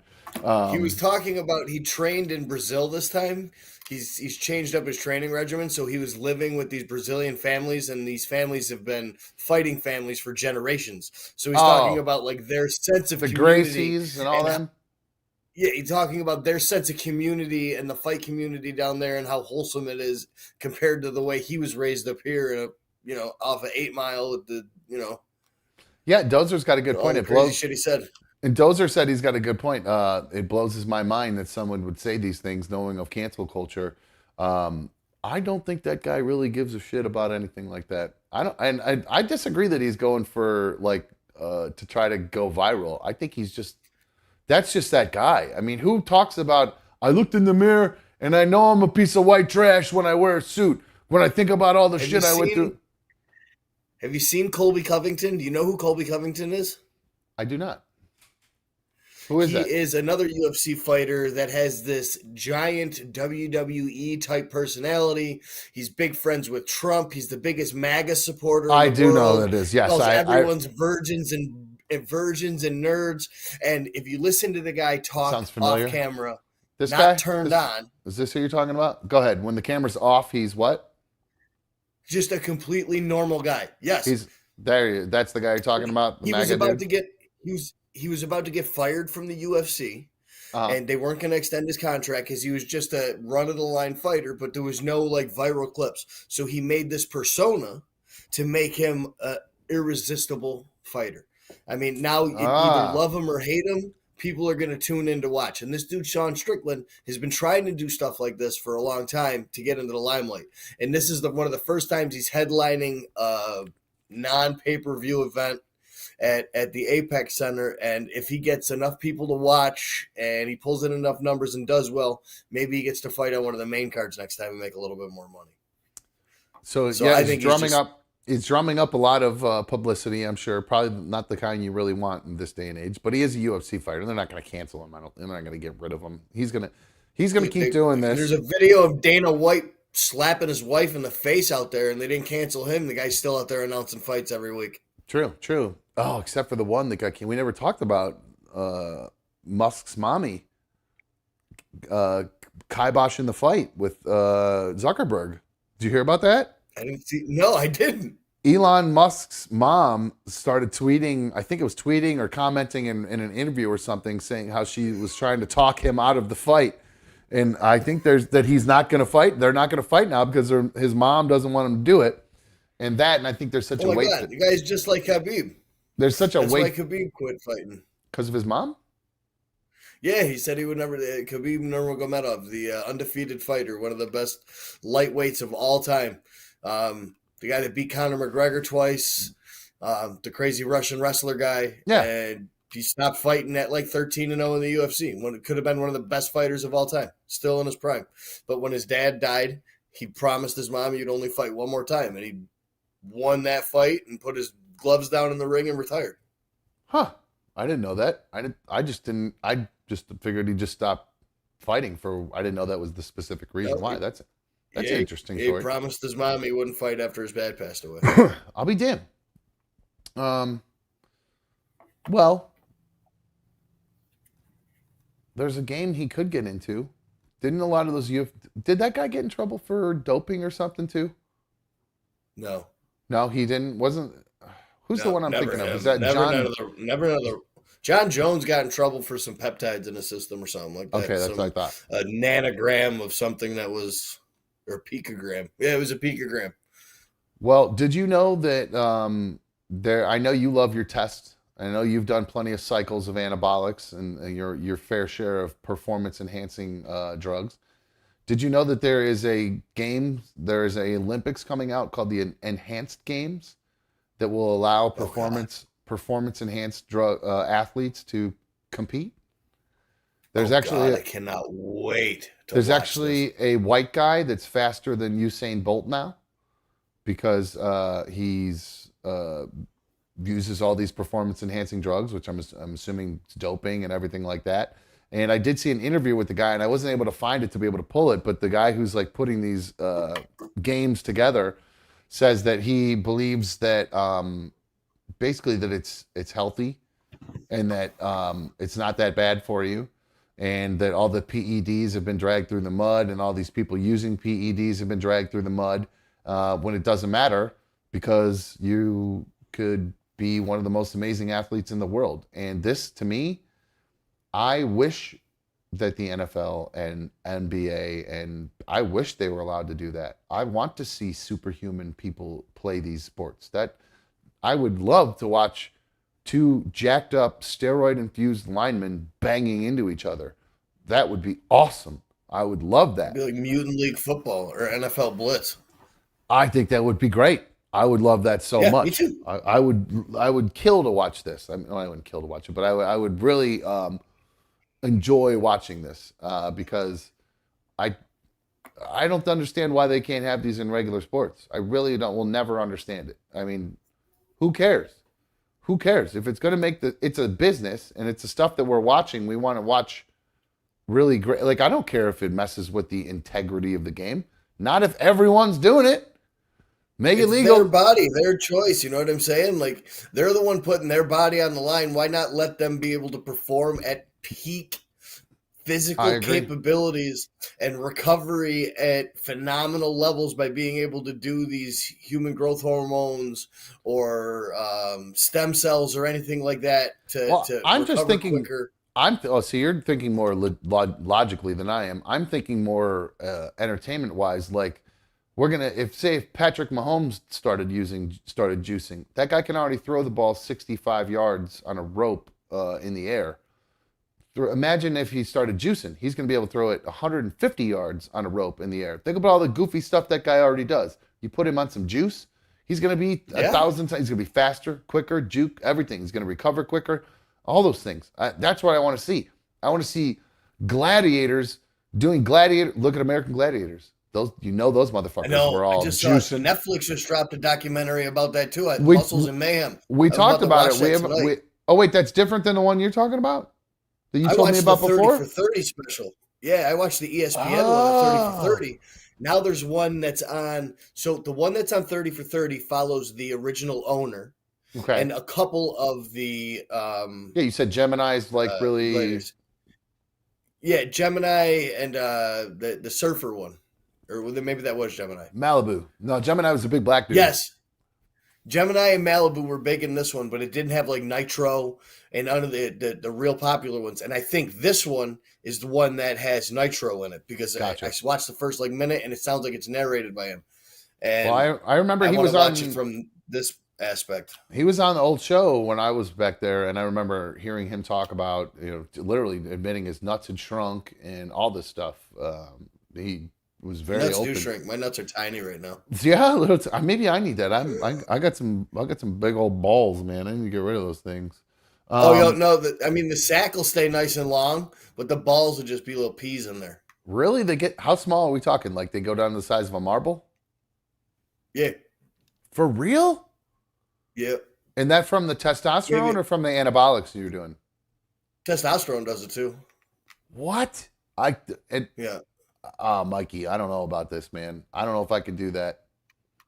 That makes me feel weird. Like, I like my ball size the way they are. I'm not gonna lie. I don't want little. Makes my shaft look bigger. I don't want little pebble nuts. I don't know. Well, not if the sack doesn't get any smaller. Then you just got a big, weird, empty sack hanging down. That's odd looking to me. It looks like a bat wing, man. Who cares? Oh, that's funny. All right, we're getting ready to wrap things up here. We'll do a little video dump before the end of the show. I got like a few videos here, nothing too crazy. This story went, well, you're from New York, not New York City, but you know Eric Adams, right? The mayor of New York City. You seen that dude? Yeah, everybody from New York knows that guy. I actually saw your governor talking today, that woman, I don't know her name. Kathy Hochul.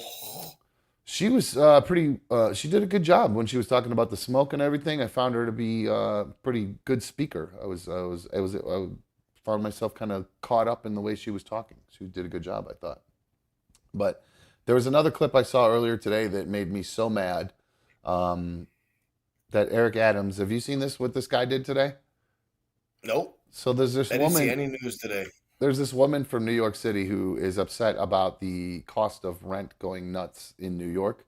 And so there's some sort of town hall kind of meeting or something where they're allowing the citizens to confront the mayor about their problems and things they have concerns about. And this woman goes off and you'll hear her, and then wait till you hear what this fucking mayor's reaction is to this woman telling him about rent being too much for her. She's a little hard to hear.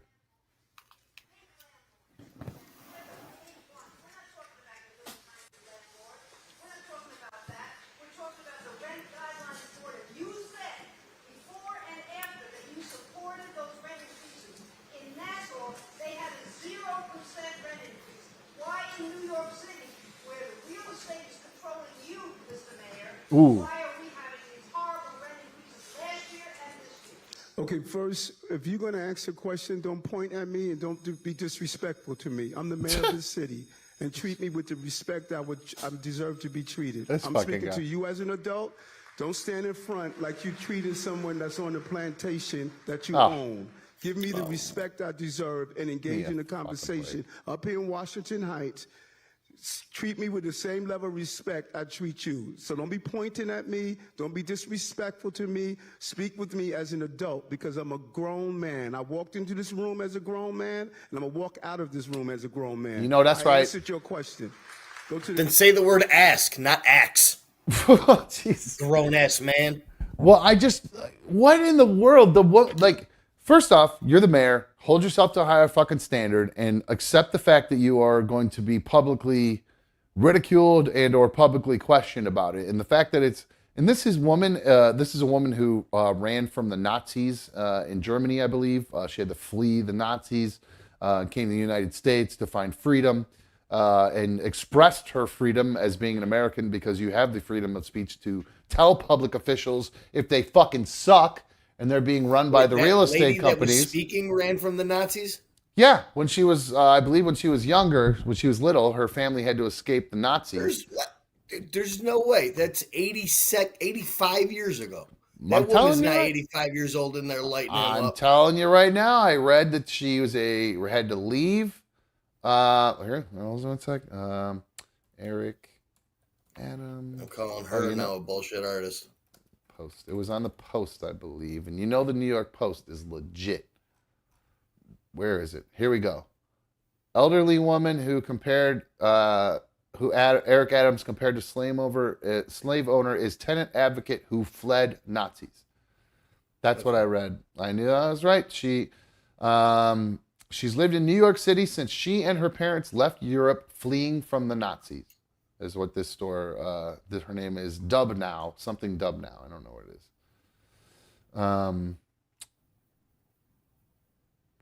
Where's this woman's name? Well, it just says Dub Now. It doesn't give her actual first name in here. That's the dumbest thing. I've never read a news story where they don't give somebody their first name. Just Dub Now. Anyway, Dub Now and her family escaped the Nazis and utilized her freedom of speech here in America to do that, and was accused of being a plantation owner and a racist. I couldn't fucking believe what I just heard. Like I got so angry when I heard that. Like, what the fuck's this guy's problem? You can't have a little old lady yell at you because and she comes out and says that he obviously went at her because he didn't actually have an answer for her question about the rent and the rent guidelines and how much rent costs and how there's rent hikes in New York City, and everybody in the world knows it's outrageous to live there. It's like impossible to live there unless you're very, very wealthy, and if not, you live practically in squalor unless you have a rent-controlled apartment. And so this guy going after a little old lady who's just trying to make her fucking rent is just pure garbage. But just go fuck yourself, dude. You're a fucking baby that can't handle it. And then you turn it into a racial thing too because you don't have an answer to the question. You decide to call her a plantation owner. I mean, talk about racist. That to me that's some fucking racism right fucking there. Speaking to one of the most persecuted types of people in the entire world, the Jews. You think? Yeah.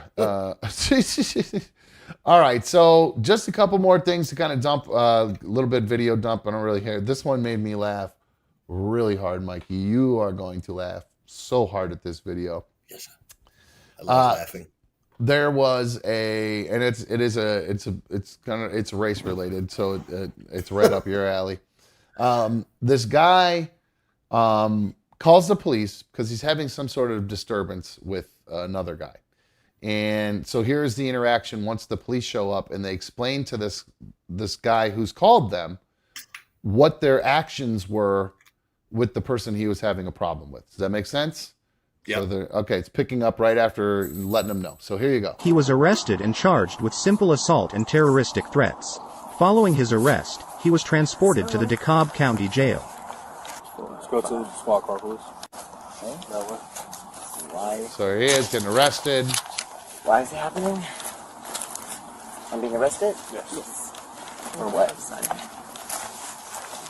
Now the arrest goes off. It's not even. I'll be with you just 1 second. Mm-hmm. Yep. Now, I don't know if you heard that. So now, off in the distance, in the background, you're going to hear somebody say, "Are you arresting him?" And that's the person who called the police. So listen close. I'll be with you just 1 second. Mm-hmm. But still,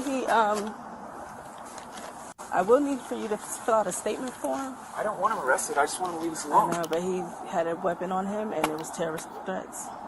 Brandishing is not a crime with a knife. Brandishing is only a crime for a gun. Terroristic threats, though, sorry. Because he said die to me and had his knife out? What? All that was done. The threats, everything. Let me get a statement. If I thought you were going to arrest him, I wouldn't call it. I just wanted to leave us alone. I understand, but I still have a job to do. Now he's gonna think I'm doing this because I'm white and he's black. Or he's adult and I'm not. I don't want that. But did he do what he did? Yeah, but I don't want him thinking I did it because he's in whatever situation he's in. I just wanted to leave us alone. Oh my God. I doubt that. I'll be right back, okay? I love this video. God. I love this video so much. I've watched it over and over, and every time I watch it, I laugh out loud. I love that guy. What a fucking idiot. You call the police. You call the fucking police to arrest a guy who's walking around brandishing a knife telling you you're going to die. Then you get upset because they arrest him and think it's because you're a racist? What kind of fucking white guilt do you have, dude? Jesus Christ. What a fucking bitch ass this guy is. Let me get a statement. If I thought you were going to arrest him, I wouldn't call. I just wanted to leave us alone. I understand, but we still have a job to do. Now he's gonna think I'm doing this because I'm white and he's black, or he's homeless and I'm not. I don't want that. But did he do what he did? Yeah, but I don't want him thinking I did it because he's in whatever situation he's in. I just want him to leave us alone. I doubt that. Why the fuck do you care? This fucking guy was chasing you around with a knife. Why the fuck do you care what he thinks of you? Holy shit. I can't imagine having such guilt about being white. I couldn't even begin to imagine that. Like, I understand, having compassion for the African American community and what they've been through and slavery and the shit they got to deal with cops and all the shit they got to deal with. But for fuck's sakes, dude, what the fuck? I mean, I can't even. What are you thinking? How could you feel so bad? Like, what do you think that's another person trying to go viral, Mikey? I don't know, because if you want to go viral, that's one way to do it. That dude's just a Looney Tune. What a fucking nerd. That dude is just a Looney Tune. His so voice jumps like 3 octaves. Why, if I didn't know if he was going to do it, I wouldn't have called. I don't want him to think I did it because he's white. Because I'm white. What a goober. All right, and now, speaking of lunatics, you guys know I've had my fair share of road rage incidents. I found a pretty good one here. Speaking of lunatics with knives, check this one out. 2 cars, 1 remarkable act of road rage. That started with the tailgating, so it picked up right after. There's no actual the people recording it started recording because the person that's now flipped over was tailgating this car and then decided to then go around them. And when they went around them, this is what they decided to do as a retaliation for the tailgating. 2 cars, Boom. 1 remarkable and then the guy turns into him and flips him. What a fucking move! I love it. That's not the end of it. The driver of the upturned car gets out with a knife in his hand, according to the person who sent us this video. This happened at 4 p.m. Get back in your car and run that guy over. That was crazy, isn't it? Christ. Yeah, that's why I said I gotta control myself, man. I can't have any more road rage. No more road rage. It's no good. It's no good at all. Somebody pull a gun on you. Or a knife. Or a knife. All right, I got this video. There's no audio to it, but it's pretty crazy to watch this guy. What happens to this dude? He's actually suing right now. They're suing for $1 million because this guy was a welder. He was doing some work on this piece of equipment, and let's try to pick up. You can kind of see. Hold on 1 second. When I get to the beginning of it here. All right, so 1 sec. What happened there? Let me get this up. Why is it not going to the right spot? All right, I'm just going to play it. Here we go. All right, so there's no video or no audio, but it's like some kind of like smokestack or something. And you'll see there's a guy, you can't even really tell it. You just see the explosion happen. But when they start to slow it down, there you go. There's the aftermath of what happens to him after it explodes. But here it is.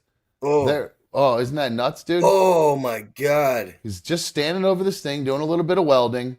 And then, boom, it happened so fast, there's like 2 of him. And he's already upside down, if I'm looking at his, right there. It's just flipped him immediately. And it sends him flying through the air so fast, you can't even see it happening, except in like super slow-mo. Boom! And he goes flying. And he does live. He is alive. So I don't want you to think I'm showing you you're not getting blown to death or anything. But yeah, here's another version of it, like really slowed. Boom. It's going to be a heavy workers' comp claim. Yeah, he's suing for $1 million right now. And that's him down there, poor guy. He deserves it. I think so. So, yeah, I thought that video was pretty nuts. And then I got like, another dipshit threw something at a performer on stage. You know who Kelsey Ballerini is, the country singer? Nope. No? All right. So she's just like a major pop country star. Like B1 loves her. Like this. In fact, the song that she's singing and performing is B1's favorite song by this chick, and it's about like, you know, girl power and girls being there for each other and blah blah blah blah blah. Well, here is the song, and the audio will cut out because I can't play the whole song because I'll get copyrighted. But so I think I cut out enough to where it won't matter. But it happens real fast at the beginning, so make sure you're paying attention. Here is Kelsey Ballerini being the most current victim because we just had BB Rexa. Then who else was there? There was another person, that Ava Max person, and then there was one other person. Who's the other third one? Somebody else got hit in the face with something. But here is Kelsey Ballerini taking one to the face. Oof. Oh. That was a hard shot, right? You could see it coming from way up there, whatever it is. I can't really tell what it is. Looks like a bracelet. It does look like a bracelet, but the way it hits her in the face, it sure does look like it's a lot harder than just like a little bracelet hit. Because boom! Look at that head go back, man. Oh. That is a blast. Yeah, I think that was a bracelet. Because everyone at these concerts now would trade these stupid ass bracelets with Taylor Swift. Like the light up ones to be able to do. Well, they do that in stadiums to be able to light up all the stuff. But this looks like it's just like at a festival or something. So they're not lighting anything up. But why throw a bracelet at the person you're there to see? Doesn't make any fucking sense. I don't get it.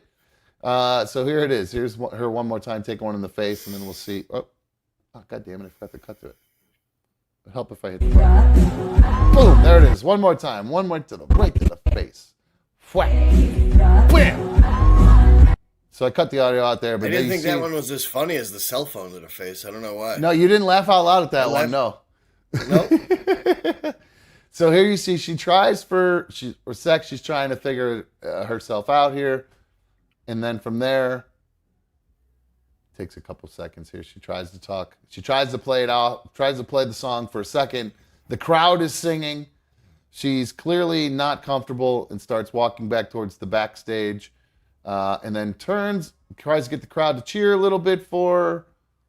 Apparently you can hear that even though I muted it. No idea how you can hear that. And then here comes the drummer. The drummer kind of picks up from there and just kind of like starts playing a random beat in the background to help her kind of get herself off stage. And thump, thump, thump. And then now I'm wondering what you think about this. Is this a I'll be back in 1 minute, or is this a flick off? I wasn't really sure. I couldn't tell. It looked like I'll be back in 1 minute. 1 minute. I'm not sure. I thought it was a flick off, but all right. So you say 1 minute. All right. All right. I think that's all I got for us today. I don't know. I had one other stupid little John Cena video, but it's really not worth playing. You don't like wrestling. Nobody here does into wrestling. I used to be. It's just not a good product anymore. Yeah, I mean, like guys like John Cena are not anymore, I don't think, and like The Rock's gone and all that stuff. So, all right. Well, I think that's gonna. Oh, here I'll do one that's kind of a fun one to end with. We played a real shitty cop earlier, that Peterson guy. This is actually a pretty cool cop. Come on, why does this do this sometimes? Drop. Thank you. All right, here we go. This is a pretty cool cop, and we'll wrap up the show here with this because it made me laugh. And so he starts off with a Ring doorbell camera. Cop shows up. There's apparently a noise disturbance. You'll see there's already a car in the front yard. He said, "Hello, is your parents home?" Cop decides he's going to go around back, check out for himself what's going on. Instead of breaking up the party, what does he do? These motherfuckers got a mechanical bull in the backyard, and this cop jumps on it. So good for this guy. I love this. This made me very happy when I saw it because we play so many so many stories of cops being dicks and just doing stupid shit or being pussies like that coward ass Scot Peterson. At least you got a guy who, instead of breaking up the party, says, you know what, this is just a family in the backyard having a good time with a fucking mechanical bull. So I'm going to hop on the mechanical bull too. So good for him. So props to that cop. Give that guy a round of applause. And then he even left with some good food. So there you go. Yeah, you got some real good food there. Yeah, he left with some tacos or something. But hey, good for him, man. All right, dude. So tomorrow, as far as the show goes, it looks like I think what we'll do tomorrow is I'm just going to set up cameras and I'm just going to make sure you have your notifications turned on because I'm just going to go live whenever I feel like it. Might be like for 10 minutes at a time, might be for a couple hours at a time. I'm not really sure exactly how we're going to do it. The racing, like I think the actual gig ends at 5 tomorrow. So depending on how beat I am, maybe I throw on my phone and fire up back because I got a hotel room. So maybe I'll fire up the phone in the hotel, just check in with you guys and give you guys a chance to, check in and let you know how the race went. You guys can do some chatting in there and all that good stuff. But I'll definitely gonna go live a couple times during the race. It's 3 days worth of races, so I'm gonna be popping on probably all weekend. I'm back there just spinning some tunes for 8 hours. I get kind of bored, to be honest with you. So after 8 hours, or after about 5 hours, about 6 hours, I'm probably gonna be really bored. So I'm definitely gonna fire up the camera. I'll try to show you guys what's going on, a little bit of the setup. It might have to be members only, because I'll probably, some of the music I'm playing is going to be copyrighted, so I don't know if I can really even post the videos or anything like that, so I'm not exactly sure how that'll go. But if you're not already a member, now would be the best time to join then. It's $1.99 a month. It's the best way to support Another Dumb Show, and you can become an official member of the League of Dummies. Mikey, it looks like maybe me and you are gonna aim for maybe like Saturday or something. Is that Canadian smoke made it right through the window? Yeah, dude, it's so bad in here. The air quality's got to be horrible. Yeah, that must be what it is. You're at about 400 on that index right now. Yeah, dude, my eyes are red. They match my shirt. It's really rough going here. Man, really I'm sorry. Those damn wildfires, man, I tell you. All right. Like I said, guys, make sure you become a member. Mikey, we will figure out when we're going to get you there. We'll text and figure it out either now or later on or tomorrow or whatever. We'll figure it out. So I don't want you to have to miss work or anything like that. But the hotel room's there. We'll be hanging out. I'll be down in Mansfield. So if you're a Mansfield people, send me an email or something. I'm probably going to want to go out after the show. I hate just sitting in hotel rooms. I usually get kind of bored because I can't just sit there and burn down without smoke alarms going off and putting a bunch of smoke, putting wet towels over smoke alarms and in the door and all that kind of stuff. I do that every time now still because of you. Somebody says do Twitch for the DJ stream or something. I don't know how to do all that right now. It's not set up. I do have TikTok set up, so maybe I could go live on TikTok. I'm not sure. So maybe I'll do both. I'll tell you I'll go live here and check in with you guys and then send you over there. I don't know. We'll figure it out. That's the beauty of this. We can do it all on the fly. That's the beauty. Hopefully I have a good enough signal to be able to do all that stuff. So Mikey, I'm going to let you go. You have a good rest of the night, man. I will talk to you either later on or tomorrow. And it sounds like I'll see you on Saturday, dude, at the race. Take it easy, buddy. All right, bro. Love you. Peace out. Love you too, bub. All right, man. Thanks. That's going to wrap things up for us, guys. I'm checking the... I do, like Pat Wu, I do have a Twitch made up, but I feel bad. I don't know what's going to happen with all you guys, with my chat team. I don't want to screw you guys over. So we'll see. Maybe I just do a show and it just doesn't get monetized for once. I don't give a shit. And then stuff I record, maybe I can edit and put together a little something, a clip show or something from it. So either way, TikTok is just at Another Dumb Show. Very easy. So yeah, if you guys want to go follow me over there at Another Dumb Show on TikTok, yeah, you know how it goes. I will be there.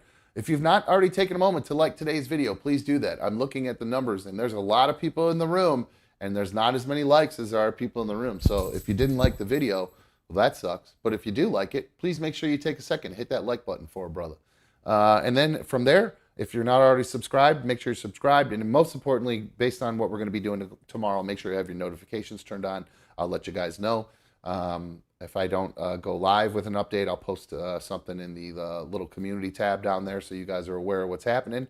But otherwise, that's going to wrap things up for us here on another Dumb Show tonight.